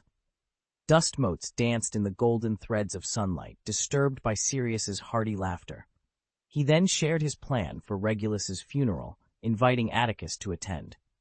"Although you're not a member of the Order of the Phoenix, Atticus," Sirius said sincerely, "you're more qualified to be at Regulus's funeral than anyone else." Atticus had no reason to refuse and readily agreed. He packed the magic books and some research manuscripts of unknown wizards into his bag, restoring the table to its tidy state. Only a picture book unrelated to magic lay at the foot of the table. After a moment's hesitation, he tossed it into the wastebasket beside the soft chair, leaving it for Creature to dispose of when he cleaned the room. The picture book was a commemorative album of Muggle attractions. During the summer, Atticus and Vitia Creona had visited the Isle of Avalon, a boulder on the Salisbury Plain in Wiltshire. While at Stonehenge, Atticus had purchased the book for £7 to learn more about its historical background. While searching for research materials earlier, he had found the album still in his bag. But now it was of no use, and Atticus decided to discard it. Atticus Blaine no longer intended to keep the album, and his behavior naturally caught Sirius's attention. Sirius, with a condescending air, glanced at the album cover in the wastebasket and suddenly wore a thoughtful expression. "This is a Muggle photo style, isn't it? The pattern on the album looks familiar." Atticus was momentarily stunned. Following Sirius's gaze, he realized what Sirius was referring to, though he wasn't surprised. "It's the famous Muggle tourist attraction, Stonehenge. Perhaps you've been there before." After saying this, Atticus turned towards the closet. He placed the storage bag into the hidden pocket on the chest of his wizard robe, then removed the robe and the sweater beneath it. "Sorry, Sirius, I'm going to change clothes. Could you?" "Huh?" Sirius wasn't satisfied with Atticus's earlier explanation. He squatted down, picked up the picture book from the wastebasket, and stared intently at the simple lines depicting the stone pillar S, which exuded an ancient aura. This scene made Atticus's heart skip a beat, and he suddenly recalled what Vitia Creona had said. "This Stonehenge is broken, and the missing stone pillars are the key to opening the ruins. We found a stone pillar, but it's still incomplete. Could it be?" Atticus quietly approached Sirius, maintaining a calm demeanor. "I've seen the pillar," Sirius finally admitted, his expression unhappy. "Oh, have you?" The trip to Avalon Island had left Atticus with endless confusion and worry. He had been hoping to find Vitia Creona to confirm some of his suspicions. To solve the mystery, he had spent a considerable amount of money commissioning Cacus to find traces of Creona or the Druids. However, Cacus had yet to provide any information. Atticus hadn't expected to gain any clues from Sirius today. Atticus's eyelids twitched slightly. He maintained a calm exterior and asked softly, "Where is it?" "Azkaban," Sirius replied, his tone heavy with gloom. The answer was both surprising and plausible. Sirius had spent 12 years in Azkaban. Before that, he wouldn't have paid much attention to an ordinary stone pillar. Before Atticus could ask, Sirius explained, "You must have heard that Azkaban is an island in the sea. There's no place more desolate than that island. Apart from the prisoners and those ghostly creatures that guard the prison, there's nothing alive there." Sirius's tone was filled with disgust. In the center of the island, there's a spiral tower that extends deep underground. The rooms in the building are the cells where prisoners are held. Because of those ghostly creatures, the island is never sunny. The only way to see outside is through a wall with a hole barely the size of a palm. Most of the wizards held there are driven mad by the Dementors. I'm one of the few who could remain conscious occasionally, but you know, Atticus, there aren't any books, newspapers, wizard chess, or other activities to pass the time. So being conscious is actually a greater torture for the prisoners there. Atticus imagined the environment and couldn't help but feel a twinge of sympathy for Sirius. "Then where is the stone pillar you mentioned?" "It's on the edge of the island, where it meets the sea," Sirius said sullenly. "It seems there were once other buildings on the island's edge, but they must have been washed away by the waves, leaving only a large expanse of ruins. The ruins are submerged under the sea most of the time, but every once in a while they become exposed. In the air, you can spot a stone pillar amidst the ruins, remarkably similar to the one depicted in this album. While it might have originally served as a support for the building, its steadfast construction ensured its survival, even as the relentless sea attempted to erode it away." End of this chapter. Chapter 274, Stone Pillars and Ruins. Atticus Blaine narrowed his eyes, his gaze deepening with intrigue. The sight before him was truly fascinating. In the heart of Avalon Island stood an ancient and grand temple, exuding a distinctly Greek architectural style. Atticus quickly deduced that this structure was not originally part of the island. It seemed likely that Merlin had transported it from elsewhere. But why would Merlin do such a thing? Atticus lowered his eyes, focusing intently on the cover of the picture album in his hands. Based on the information he had gathered, it seemed probable that this was connected to the double snake staff. The 9 murals at the island's center recounted past events. When Morgan Le Fay and the shadow within her were defeated by Merlin and King Arthur, they attempted to cast the snake staff into an unknown location. The staff ended up on a remote island, far from the mainland. After a long search, Merlin discovered the scepter of 2 snakes within the temple. Why didn't Merlin take the snake staff, but instead uprooted the entire temple? Atticus pondered aloud. Meanwhile, Grimmauld Square, located far from downtown London, had transformed into a desolate desert after the morning rush hour, as Muggles headed to work. The massive crack Atticus had created in the square's center had been repaired by the Ministry of Magic's Department of Magical Accidents and Disasters. Now, a lush green lawn covered the area. A few sparrows perched on a nearby pole, fluttering down to peck aimlessly at the grass roots. Unless, Atticus murmured to himself, unless Merlin couldn't lift the scepter.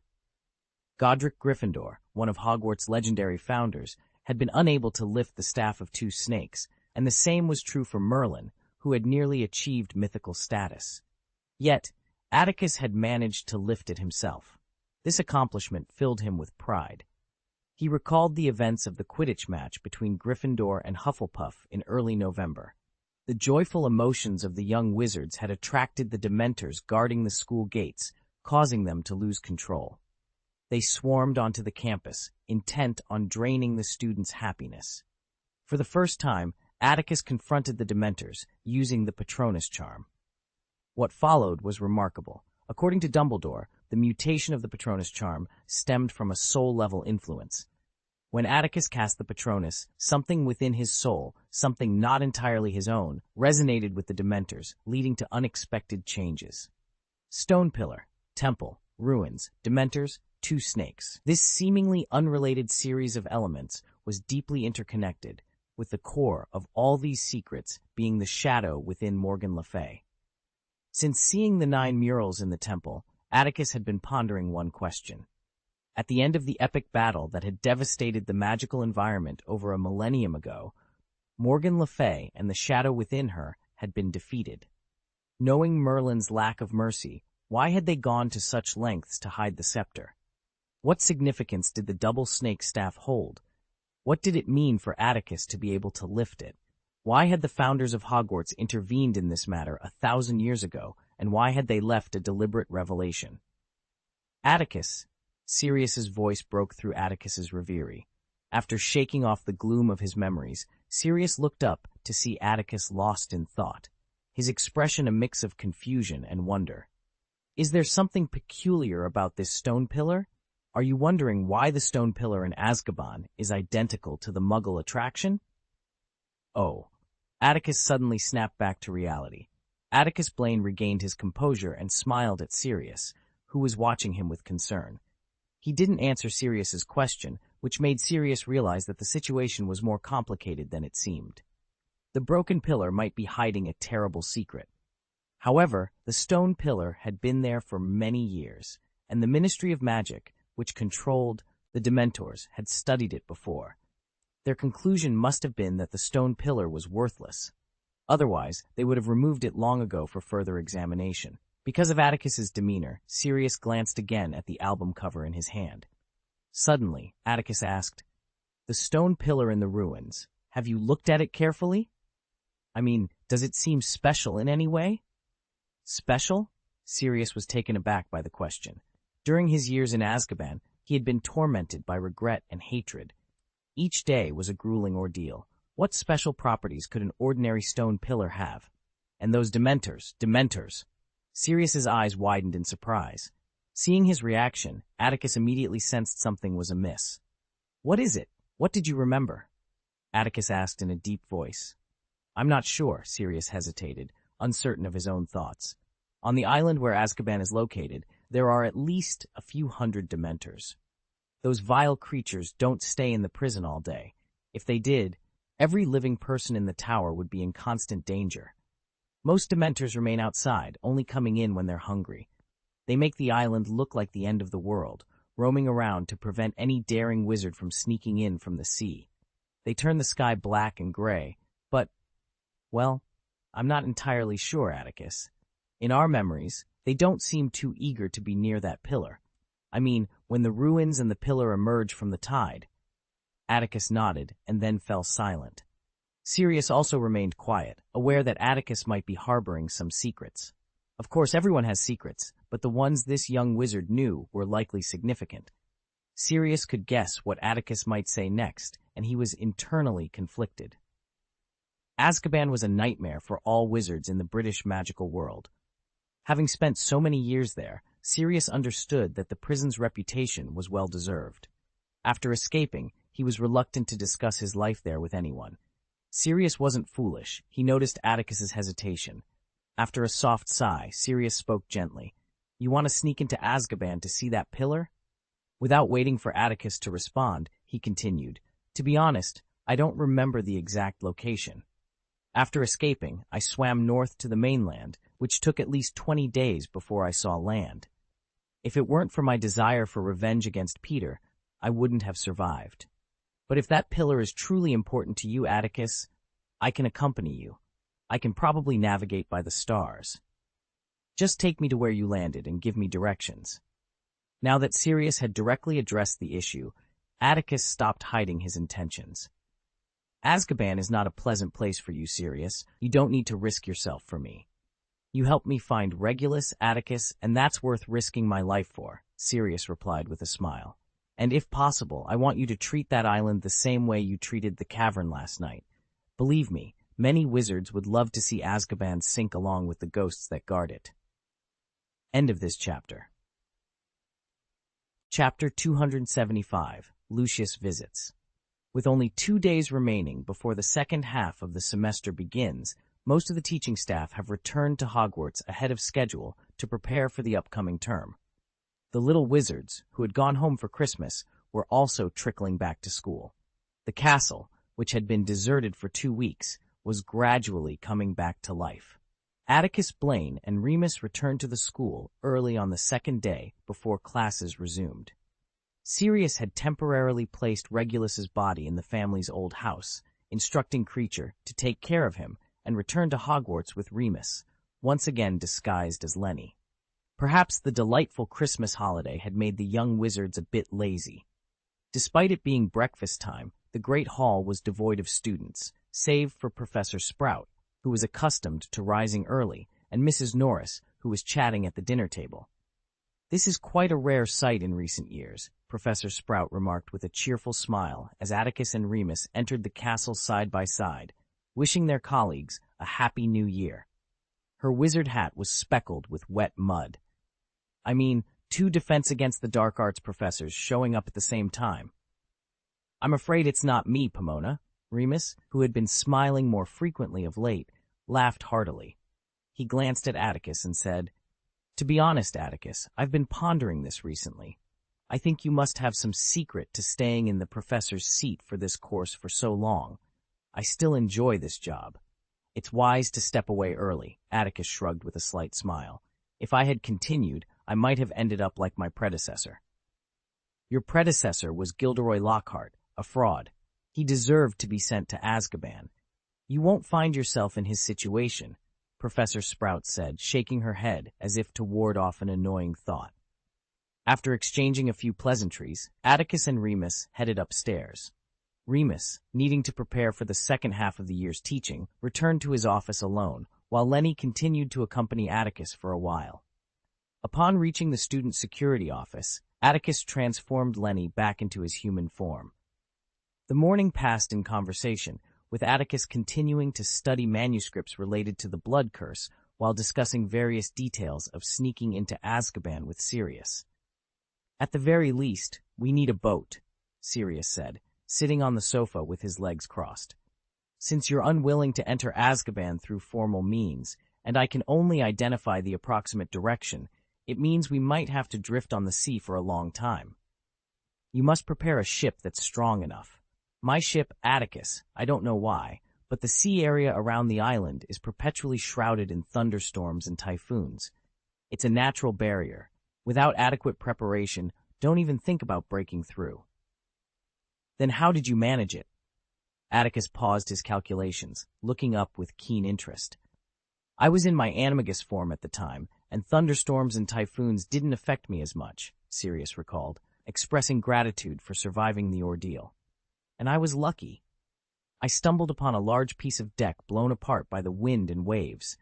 I guess it might have been left by a Muggle ship that accidentally veered off course. Unlucky fellows." Atticus nodded slightly, acknowledging the importance of Sirius's considerations. The prison was located far out at sea, away from the mainland. If a Muggle lost their ship, there was little hope for survival. Wizards had more resources at their disposal, but most ordinary ones. Wizards often find themselves in situations where they can only stand still, waiting for the right moment to act. In a dire situation, Atticus Blaine could indeed teleport back to the mainland with Sirius. However, the magic required for such long-distance teleportation would be immense. More importantly, all the efforts spent on their previous search would be wasted. "I'll think about it carefully," Atticus said after a moment of contemplation. As he turned his gaze away, he casually glanced at the surveillance screen across from him. His previously calm demeanor shifted as his brow furrowed slightly. Near the Slytherin common room, Professor Snape stood at the door of his office, conversing with a wizard who had loose blonde hair. Following Atticus's line of sight, Sirius also noticed the wizard who had no business being at Hogwarts. "Who is that? A professor at the school?" Sirius inquired. "Lucius Malfoy, the current head of the Malfoy family," Atticus replied, his face expressionless. "Oh!" Sirius exclaimed, his voice dripping with disdain. "It's him! I know him. He's a Death Eater. Back in school, he openly supported Voldemort. After graduation, Voldemort valued him for his unwavering support of pure-blood supremacy. Even when Voldemort hadn't fallen, many clues about Muggles being tortured and killed pointed to him, but he's cunning and adept at using his wealth to evade capture, so the Order of the Phoenix couldn't pin him down. What's he doing here with Snape? Reminiscing about old times? Sirius's last comment slipped out naturally, and he only realized its implications after speaking. Atticus didn't react negatively, as Sirius wasn't entirely wrong. Professor Snape did have a past as a Death Eater. The conversation between Snape and Malfoy on the screen seemed to reach a conclusion.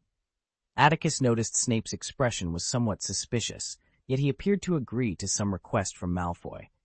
They ceased talking, and Snape led Malfoy out of the basement, up the stairs beside the foyer, and onto the 3rd floor. "Are they here for you?" Sirius asked, standing up from the sofa with a hint of vigilance. He looked at Atticus, who sat with his fingers interlaced, resting on his knee. "What do you think it is?" Sirius continued. "I'm as puzzled as you are," Atticus replied calmly. "I have no friendship with Lucius Malfoy. In fact, we have a bit of a history, but I doubt he's here to cause trouble for me." Sirius was about to comment on who could possibly trouble Atticus when a sudden flash of lightning shot from Atticus's sleeve, transforming him back into Lenny. The disgruntled Lenny let out a few dissatisfied howls before leaping onto the sofa, assuming the posture befitting a cat. As expected, a knock soon came at the office door. After concealing the surveillance scene, Atticus walked over to open it. "I heard from Pomona that you're back at school," Snape said, his relationship with Atticus allowing for no pretense.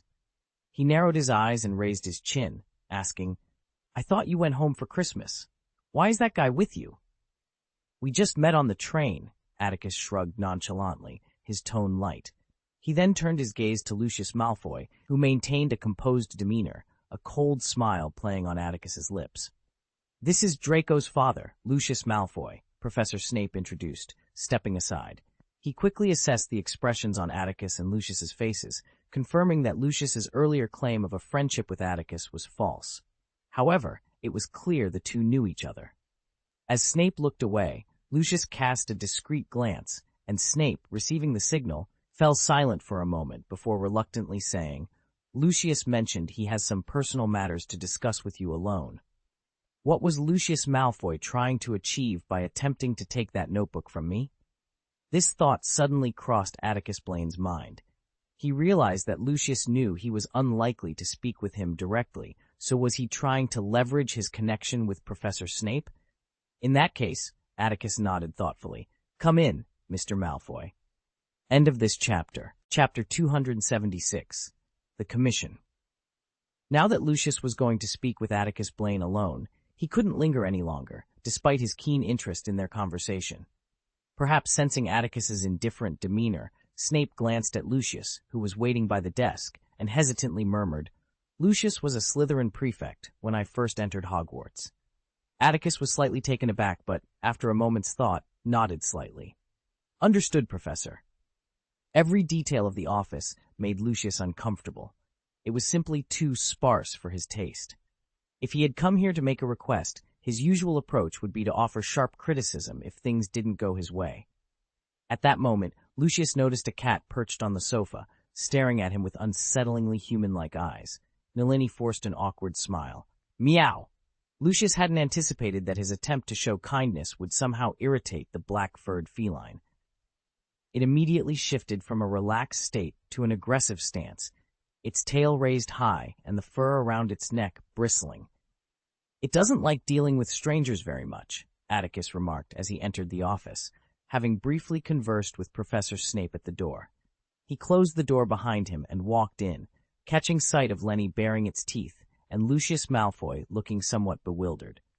"Please, have a seat," he added casually.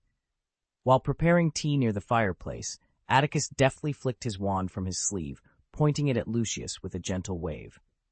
A swirling black shadow materialized out of thin air, transforming into a low-backed, soft chair as it settled on the ground. This display startled Lucius Malfoy, who was already on edge, causing cold sweat to beat on his forehead and his heart to race. Had he not been a seasoned wizard accustomed to powerful figures and grand events, he might have instinctively drawn his wand in defense. It wasn't until he saw the steaming cup of green tea before him that Lucius's breathing steadied. "As you can see," Atticus said calmly to the visibly tense Lucius, "the conditions here are modest. Unlike the Leaky Cauldron or those upscale receptions, there aren't many drink options. Though Atticus's demeanor wasn't exactly welcoming, it was far better than Lucius had anticipated. Based on his prior assumptions, he had expected Atticus to either dismiss him outright or, in a worst-case scenario, drag him into some terrifying space for interrogation. Yet, here was Atticus Blaine, inviting him to sit and offering him tea, which was more than Lucius had hoped for. Perhaps Severus Snape held more sway over this young, formidable wizard than Lucius had realized.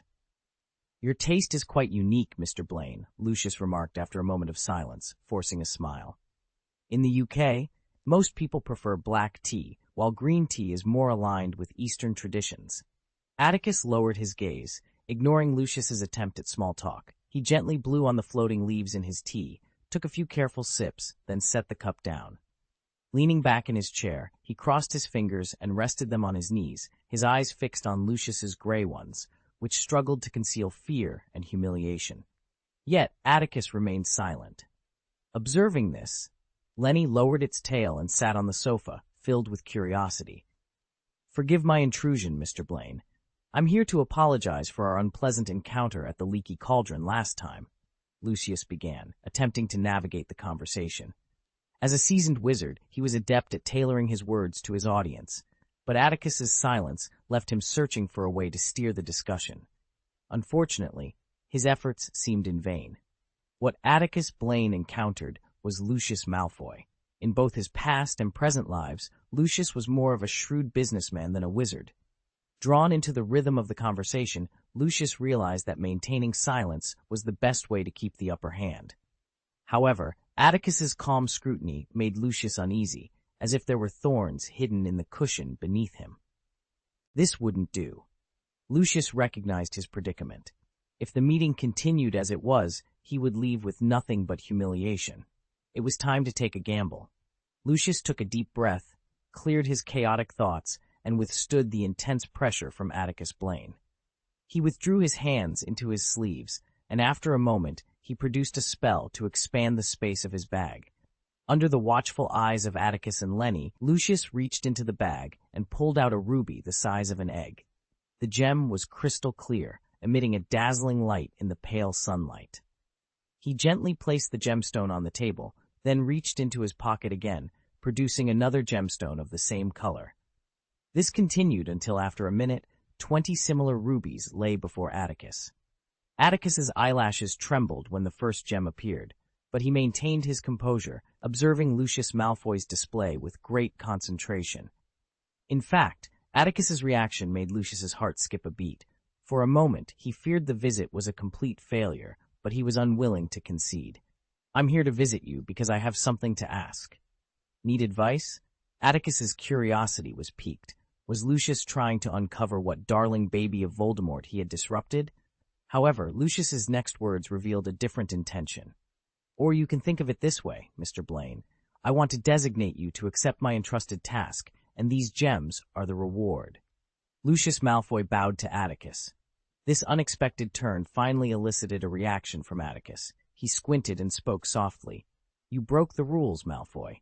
In the first half of last year, Atticus had accepted Dumbledore's commission from Cacus to investigate Hogwarts as an investigator. Before entering, Cacus used his influence to persuade members of the Hogwarts Board of Trustees. At that time, Lucius had not yet been removed from the board, so he knew that Atticus and Cacus must have been acquainted. It wasn't difficult to deduce that Atticus was likely a bounty wizard from the underground world. There was an unwritten rule in the underground world. To prevent conflicts, the sender and receiver of a commissioned task would not meet under normal circumstances. Atticus didn't mind Lucius knowing a bit about his past, as he had already taught him a lesson at the Broken Axe last time. He mentioned the rule to initiate a discussion. "I have no choice, Mr. Blaine," Lucius Malfoy admitted. He was aware of the rule, but his current predicament forced him to take the risk of seeking out Atticus. "You didn't go to Cacus or the other commission brokers. It seems your task is not that simple, Malfoy," Atticus remarked lightly. "For Snape's sake, let me hear what you're up to.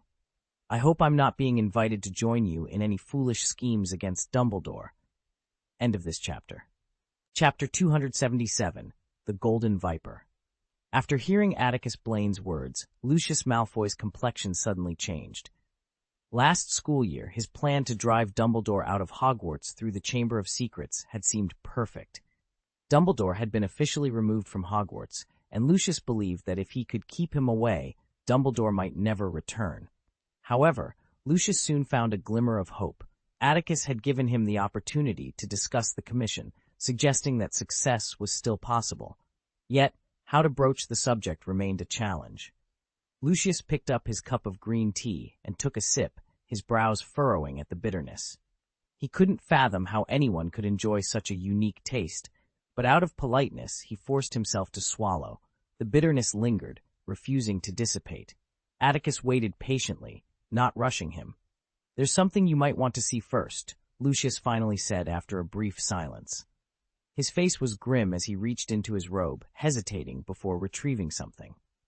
Lenny, observing this, tried to signal Atticus with a wink, warning him not to underestimate Lucius. Malfoy was a cruel and cunning Death Eater, but Atticus, noticing Lenny's gesture, remained calm, sipping his tea. Under Lenny's watchful gaze, Lucius slowly withdrew his hand from his robe and placed an object on the table.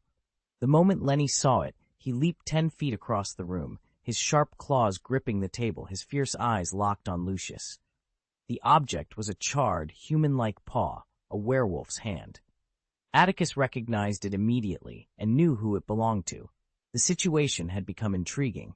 An enigmatic light flickered in Atticus's eyes as he focused on Lucius Malfoy, who was now cautiously watching him, waiting for an explanation. "You must have recognized it. This is the paw of a werewolf," Lucius said, controlling his speech carefully. "And its owner is the notorious werewolf, Fenrir Greyback." Atticus tapped the rim of his cup with his fingers, producing a crisp sound. The tea inside trembled slightly, refilling itself. "Fenrir Greyback," Atticus repeated with a smile. "A dangerous element the Ministry of Magic dreams of capturing. So, you killed him?" "I don't have that ability, Mr. Blaine," Lucius replied stiffly, recalling the events of half a year ago. "Last summer, Greyback and a few werewolves invaded my mansion. He wanted me to use the Malfoy family's influence to help him find someone, and this paw was his commission." Lenny, hearing this, relaxed his aggressive stance and squinted at Lucius Malfoy with disdain. It had been 12 years since Voldemort's fall, and now his once loyal followers were turning on each other. "So?" Atticus narrowed his eyes, his tone becoming more nuanced. He didn't need to think hard to guess who the werewolves were searching for. However, he hadn't expected Greyback to seek Lucius Malfoy's help. Did Lucius approach him because he knew of Atticus's connections in the underground world, or was he testing him based on some clues? These two possibilities lingered in his mind. Atticus Blaine found himself in a perplexing situation. He couldn't quite determine Lucius Malfoy's intentions, but he was certain of one thing. Lucius was unaware that he was the Golden Viper. If Lucius had known, he wouldn't have approached him so directly, as doing so would only provoke unnecessary trouble. "The person Greyback wants me to help locate in the underground world is the Golden Viper, Mr. Blaine. He's gained quite a reputation in recent years, and surely you've heard of him," Lucius Malfoy stated, his gaze fixed intently on Atticus's distinctive purple eyes, hoping to glean some insight. Yet, all he found was a chilling void. Upon hearing the name Golden Viper, Lenny's mouth opened slightly in surprise. Wasn't Atticus Blaine the Golden Viper? On the day Remus had mistakenly revealed his identity, he had assumed Atticus was an accomplice and had called out the name himself. Lenny was unaware of the full story, but from what he had just overheard, it seemed Greyback expected Malfoy to leverage his family's influence to locate the Golden Viper, leaving behind a charred claw as a clue. This claw, belonging to Greyback, had presumably been transformed by Atticus Blaine, the Golden Viper. For reasons unknown, Lucius Malfoy had approached Atticus, hoping he might have information about the Golden Viper. If this was mere coincidence, then Lucius Malfoy was indeed quite unfortunate. Lucius was visibly disappointed by the lack of response he had anticipated. However, he maintained his composure, ensuring he didn't reveal any weaknesses. "Those vile, lowly werewolves have threatened me using Draco." Lucius deliberately mentioned this, knowing Atticus had a soft spot for Draco. They demand I uncover the true identity of the Golden Viper swiftly, and I'm forbidden from making a public inquiry in the underground world, lest that dangerous individual catch wind of it. My usual connections are of no use. I even asked Cornelius Fudge to check some confidential files in the Auror office, but they yielded nothing. I know you. That's not the Malfoy family I know, Mr. Malfoy, Atticus replied, tilting his head with a faint smile. With the financial clout of the Malfoy family, you could easily push for laws that would allow the authorities to crush Greyback's pack of werewolves. That would indeed align with my desires. Lucius's anger flared at Atticus's words, his face darkening with rage. But if even one werewolf escapes, the Malfoy family would be doomed. You know Greyback's vile tactics. Lenny watched Lucius Malfoy with disdain. He was well aware of the unsavory deeds Lucius had committed as a Death Eater, and now, to hear him criticize someone like Fenrir Greyback was laughable. Lenny turned to Atticus Blaine, contemplating whether to warn him against agreeing to any of Lucius's requests. But then he remembered, Atticus was the Golden Viper. This was intriguing. What would Atticus do? Lenny decided to wait and see, reclining on the table, scratching his beard with his paw, and observing Atticus's reaction alongside Lucius Malfoy. End of this chapter. Chapter 278, Finding Clues. It seemed that Lucius Malfoy had not aligned himself with the Golden Viper. Instead, he had found his purpose and hoped to assist in locating the elusive figure. But why hadn't Lucius approached Cacus Foley? Even if the Foley family had fallen from grace, they remained one of the 28 sacred pureblood families, much like the Malfoys. These ancient families, with their long histories, were typically interconnected, except for the rare exception like the Weasleys. Logically, Lucius's best option would have been to seek out Cacus. Moreover, it was no secret in the underground world that Gold Viper and Cacus shared a good personal relationship. If Lucius Malfoy was unaware of this, it would be a testament to his incompetence. Atticus Blaine pondered this quietly. It didn't take long for him to piece together the situation. Greyback, fearing that the Golden Viper might flee if alerted, had forbidden Lucius from making overt inquiries. Approaching Cacus for information about the Golden Viper's identity could easily lead to a leak, alerting the target. Atticus smiled wryly to himself, acknowledging Greyback's confidence. All right, Mr. Malfoy, I've figured out why you're here. After a prolonged silence, Atticus finally spoke, his words sending a chill through Lucius, who had been anxiously awaiting a response. Now, you can leave my office. Mr. Blaine! Lucius's face contorted with frustration as he sprang from his seat, eager to protest. However, Atticus raised a hand to silence him. Get out of my office, he repeated, his tone leaving no room for argument. Lucius's disappointment was palpable. He racked his brain, searching for a way to sway Atticus Blaine, but as he glanced at the calm and composed expression of the old wizard across the desk, he paused. Suddenly, the disappointment vanished, replaced by a hint of joy. How could I have been so obtuse? Lucius chastised himself, realizing that Atticus Blaine would never accede to his requests. Well, it's a pity we couldn't reach an agreement, Lucius said, exhaling softly and nodding gratefully at Atticus. I'm leaving now. With that, Lucius Malfoy turned and exited the office without further delay. Not hopelessly foolish, Atticus mused inwardly, shifting his gaze from the door to the 20 egg-sized rubies left on his desk, seemingly forgotten by their original owner. What's going on, Atticus? Sirius, full of questions, couldn't contain himself any longer. You clearly rejected Malfoy's plea for help, yet he seemed pleased, and Sirius glanced disdainfully at the valuable gemstones. Since when has Lucius Malfoy been so generous as to leave a gem worth more than a galleon as a mere calling card? Sirius's confusion was understandable, and his question didn't surprise Atticus. There's no way I'm making a deal with Lucius Malfoy, no matter the circumstances. You understand, Sirius? Sirius frowned, deep in thought, and after a moment he hesitantly nodded. Indeed, agreeing to anything with Malfoy would mean relinquishing the truth. A cunning wizard like Malfoy could use it as leverage at any time, even if he lacked the courage. It was still a potential liability. And Malfoy's final demeanor? Sirius pressed. As the director of the Hogwarts Student Safety Office, it's only natural to take the initiative when dark creatures lurking in the shadows attempt to manipulate the students to coerce their parents into actions against their will, Atticus replied, his voice steady and resolute. Atticus Blaine smiled contentedly as he placed the gems into his storage bag, one by one. "Oh, you cunning Slytherins!" Sirius exclaimed, rolling his eyes. "So, you're going to help Malfoy deal with Greyback." After clearing the gems from the table, Atticus snorted dismissively. He picked up the charred paw left by Lucius with his fingers, holding it up to his eyes to admire it quietly. The cold glint in his pupils sent a shiver down Sirius's spine. "Speaking of," Sirius began, breaking the silence after receiving no response from Atticus. "Gold Viper is the name you used in the underground world of Nocturne Alley. I doubt Lucius Malfoy knows that. So, why did he come to you?" "That's a long story, but in short," Atticus replied lazily, "Lucius Malfoy's influence in the underground world isn't as strong as it is in the Ministry of Magic. Due to some past incidents, he suspected I might be active in the underground world." Sirius had many questions swirling in his mind. Who exactly was the Golden Viper in the underground world? How did Atticus and Remus meet? From Remus's earlier comments, it seemed connected to the Golden Viper's identity. Sirius wanted to voice these questions, but just then, someone knocked on the office door, interrupting his thoughts. From Atticus's expression, Sirius knew it wasn't Remus at the door. "This is really troublesome," Sirius grumbled impatiently, waiting for Atticus to transform him into a cat.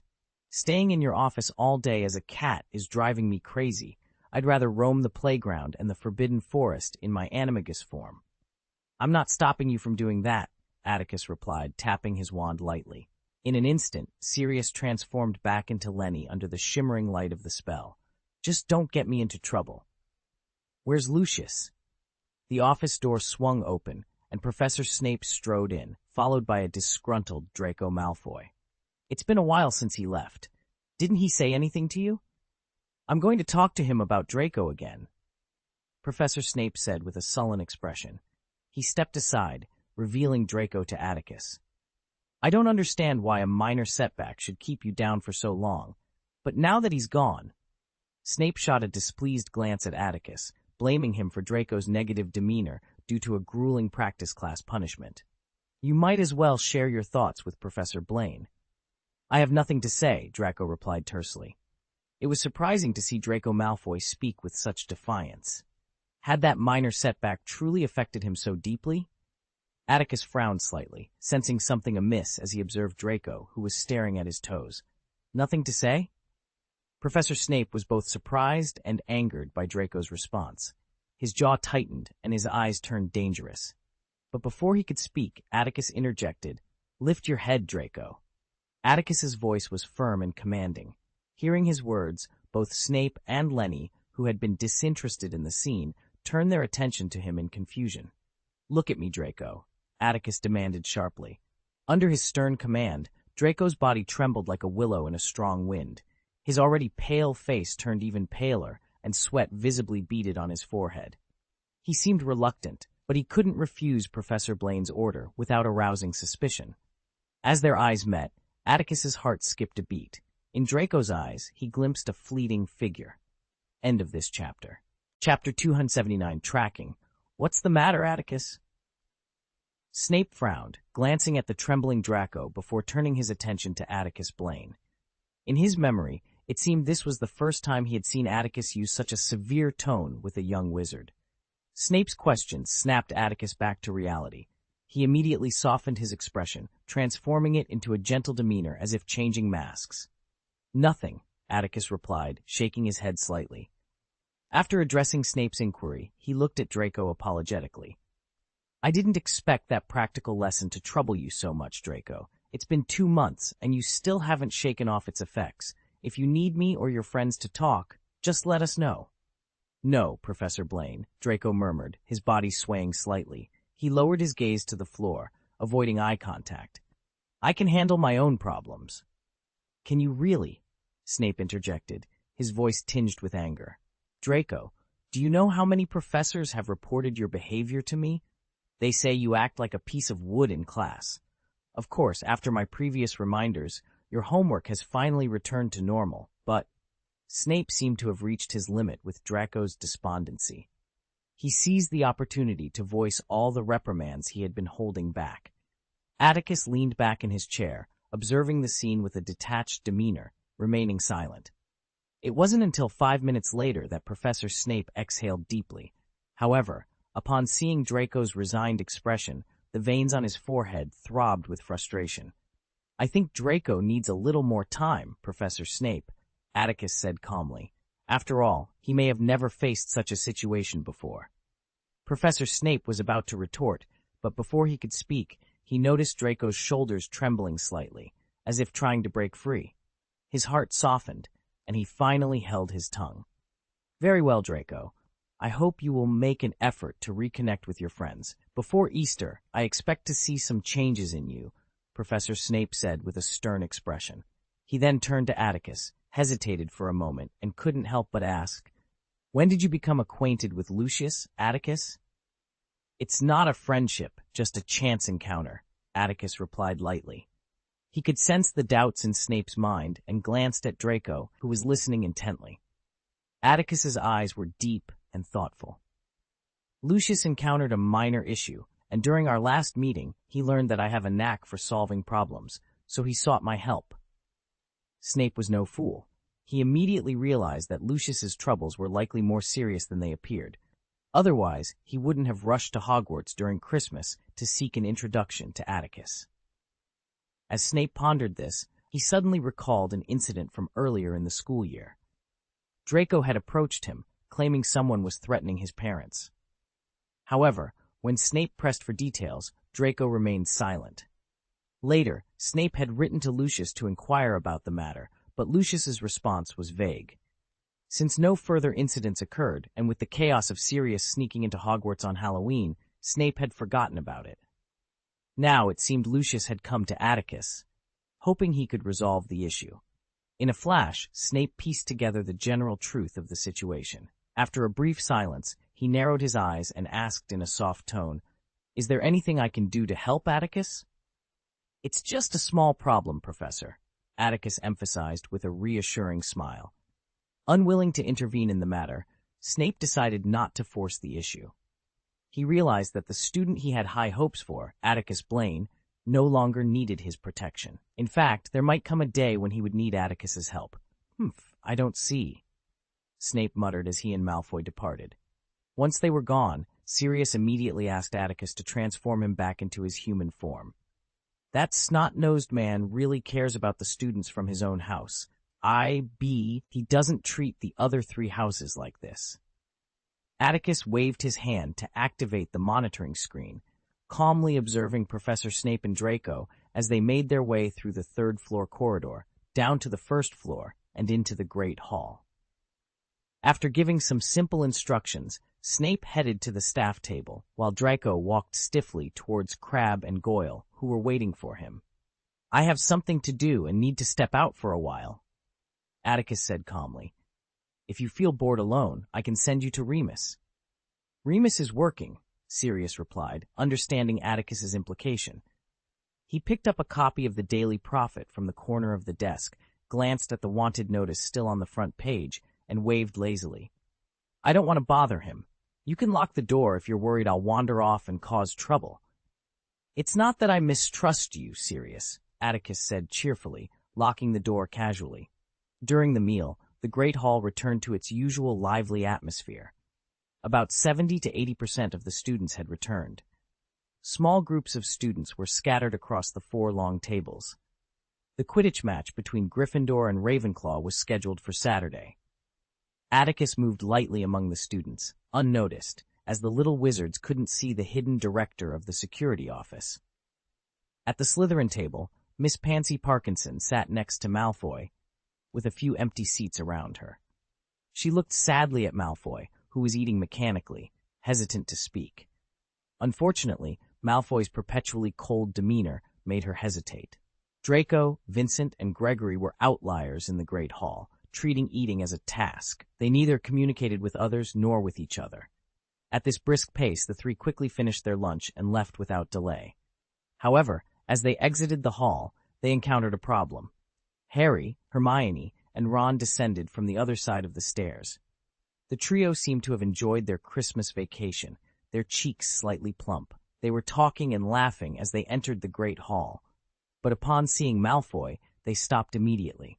Harry and Ron's eyes blazed, and even Hermione, who was rarely hostile, glared at them angrily. What kind of tension had formed? Atticus frowned slightly, standing a few steps behind Draco, watching the scene with his arms folded. He didn't want any side effects from this encounter.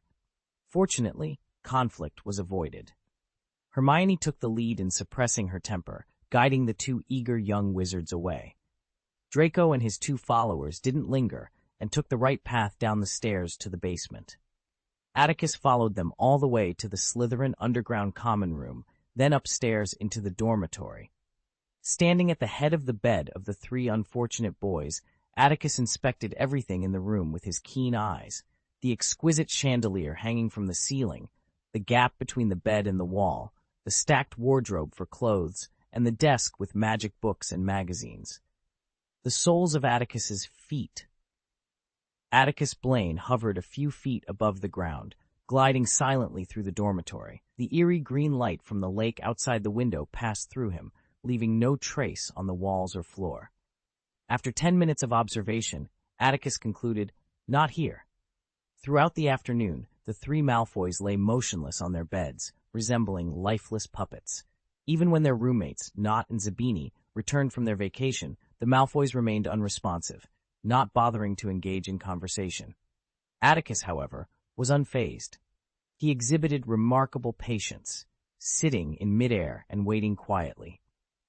As the sun dipped below the horizon and the waters of the Black Lake turned an inky black, the three Malfoys, as if responding to an unseen command, sat up one by one. They quickly tidied themselves and exited the basement with deliberate calmness. End of this chapter. Chapter 280. Dangerous People. As Atticus Blaine watched Malfoy, Crabbe, and Goyle stride into the brightly lit auditorium, he couldn't help but feel a twinge of disappointment. The ceiling above mirrored the pure and mysterious starry sky of late winter and early spring, casting a serene glow over the room. Quickly shaking off his dismay, Atticus discreetly snagged 2 potato pancakes, tucking them into his sleeves while leaning against the marble doorframe. He chewed slowly, savoring the moment. The auditorium was more crowded than it had been at noon. After a short while, Harry and Ron came into view, though Hermione was notably absent. Atticus speculated that the diligent young witch had already embarked on her study plan for the second half of the school year. It wasn't just Atticus who noticed Harry's arrival. Oliver Wood from the Gryffindor table did too. "Hey, Harry," Wood called out, leaping from his chair and weaving through the crowd to reach him. "Did you have a good Christmas?" Aside from being forced by Filch to clean every washroom from the first floor to the 8th, it was pretty good, Harry replied with a hint of sadness. Okay. Wood's enthusiasm faltered momentarily, but he quickly shifted the conversation to Quidditch. "I've been thinking about it over the holidays, Harry. Since the last game, if the Dementors show up again. I mean, we can't afford it. Of course, I believe Professor Blaine has effectively deterred them, but still." Wood hesitated, looking slightly embarrassed. "Oh, about that," Harry interjected quickly, eager to reassure Wood. "I've been working with Professor Lupin on how to handle them. I think I can probably manage. There aren't too many Dementors." "Ah, that's great." Wood's face brightened with relief. "I really don't want to lose you as a seeker, Harry. And you ordered a new broom, right?" "He doesn't have to order it, Wood," Ron chimed in, seizing the chance to share the exciting news. "Harry got a firebolt for Christmas. But I can't use it yet," Harry added before Wood could express his excitement. "Professor Lupin thinks Sirius Black might have sent it. Since he's supposedly after me, throwing me off midair would be the easiest way. I shouldn't use it until Professor Blaine checks it out." "Have you seen him yet?" Wood asked eagerly. Harry and Ron exchanged glances, noting the empty seat next to Snape at the staff table. "We've been waiting for him, but he hasn't returned yet," Harry said glumly. "I wish he were as dedicated as Filch." Atticus, leaning against the doorframe, rolled his eyes. "But today, while discussing Quidditch tactics with Cedric, I heard that Professor Blaine is back. Cedric saw him and Professor Sprout at breakfast." Harry's face lit up with surprise, but before he could speak, Malfoy approached, causing him to fall silent. Atticus, uninterested in Harry's plans, followed Malfoy upstairs. Malfoy's pockets bulged with a large bag of food, which made Atticus smile slightly. The trio of Slytherins was cautious, choosing secluded routes and avoiding other students as they made their way to the West Tower. They slipped into the dark owlery, while Atticus stood in the corridor, the wind howling around him. Bathed in the cold moonlight, Atticus Blaine maintained a calm expression. It was unexpected, yet somehow fitting. This was the time for dinner, and the peak hour for students returning to school. No young wizard would choose to send letters now, but the wizard orchestrating this was exceptionally cautious. He had Crabbe and Goyle, the burly duo, guard the door, leaving Malfoy alone in the shed. Observing this, Atticus slowly elevated himself, floating 1,000 feet in the air. The strong wind played with his robes as he stood still, his gaze fixed on the ground below, where the owl shed was dappled with fence-like shadows. Apart from the faint rustling of owls and the excited cooing of the night, a mouse emerged from the darkness beneath the shelf, catching Atticus's attention. The mouse was extremely wary. It didn't approach Malfoy directly, but instead scurried past his feet like any frightened rodent, disappearing into a pile of brooms by the entrance. After a few moments, it cautiously poked its head out, whiskers twitching in the air, its beady black eyes scanning the surroundings before retreating into a hole. Atticus watched all this quietly, feeling a mix of sadness and admiration.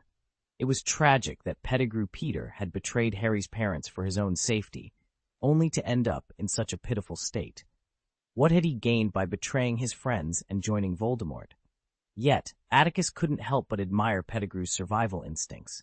To stay alive, he had remained undiscovered as Ron's pet rat for so long, and now hid in this shed full of owl feathers and droppings. Compared to Sirius, before the misunderstanding was cleared, Atticus considered Peter more dangerous. He was like a venomous snake, lurking in a dark cave, a skilled hunter waiting for unsuspecting prey. When the prey let down its guard, he would strike with a fatal blow. Atticus wasn't sure what had happened to Peter during this school year in the original timeline, but he believed that without the protagonist's aura, a young wizard like Harry, even with the reckless Sirius and the often unreliable Remus, might fall prey to someone like Peter. Unless, of course, Dumbledore intervened. The headmaster of Hogwarts, admired by all, had noble beliefs but was also a master strategist. After a long while, Peter seemed to conclude that tonight was as safe as the past 2 months. He squeaked a few times, and Malfoy took out a lemon meringue wrapped in a napkin and some brown pork chops from his pocket. "Today, my father visited Professor Blaine through Professor Snape," Malfoy began, fulfilling his role as an informant. He relayed everything to Scabbers, the mouse. "I wasn't there when they talked, but Professor Blaine later told Professor Snape that my father was hoping for some assistance with a little trouble." How had Lucius come to Atticus Blaine for help with his troubles? Scabbers paused, processing the information, but soon realized he didn't need to guess. Squeak. Translation: tell me everything you know. At the end of July last year, Greyback broke into my house with a few werewolves and threatened my father with my mother's life. I overheard my parents' conversation. Greyback used my and my mother's safety to coerce my father into finding a wizard named Golden Viper. Squeak. A light of realization flickered in the mouse's eyes, although it had not. Having been active in the wizarding world for quite some time, Atticus Blaine had the opportunity to overhear some valuable information during his visits to the Weasleys' home. Although Arthur Weasley was careful not to discuss the underground world in front of the children, he occasionally shared intriguing details with his wife when they were alone. During one of these private conversations, Atticus caught mention of the name Golden Viper and learned about the ongoing conflict between this mysterious figure and the werewolves. End of this chapter.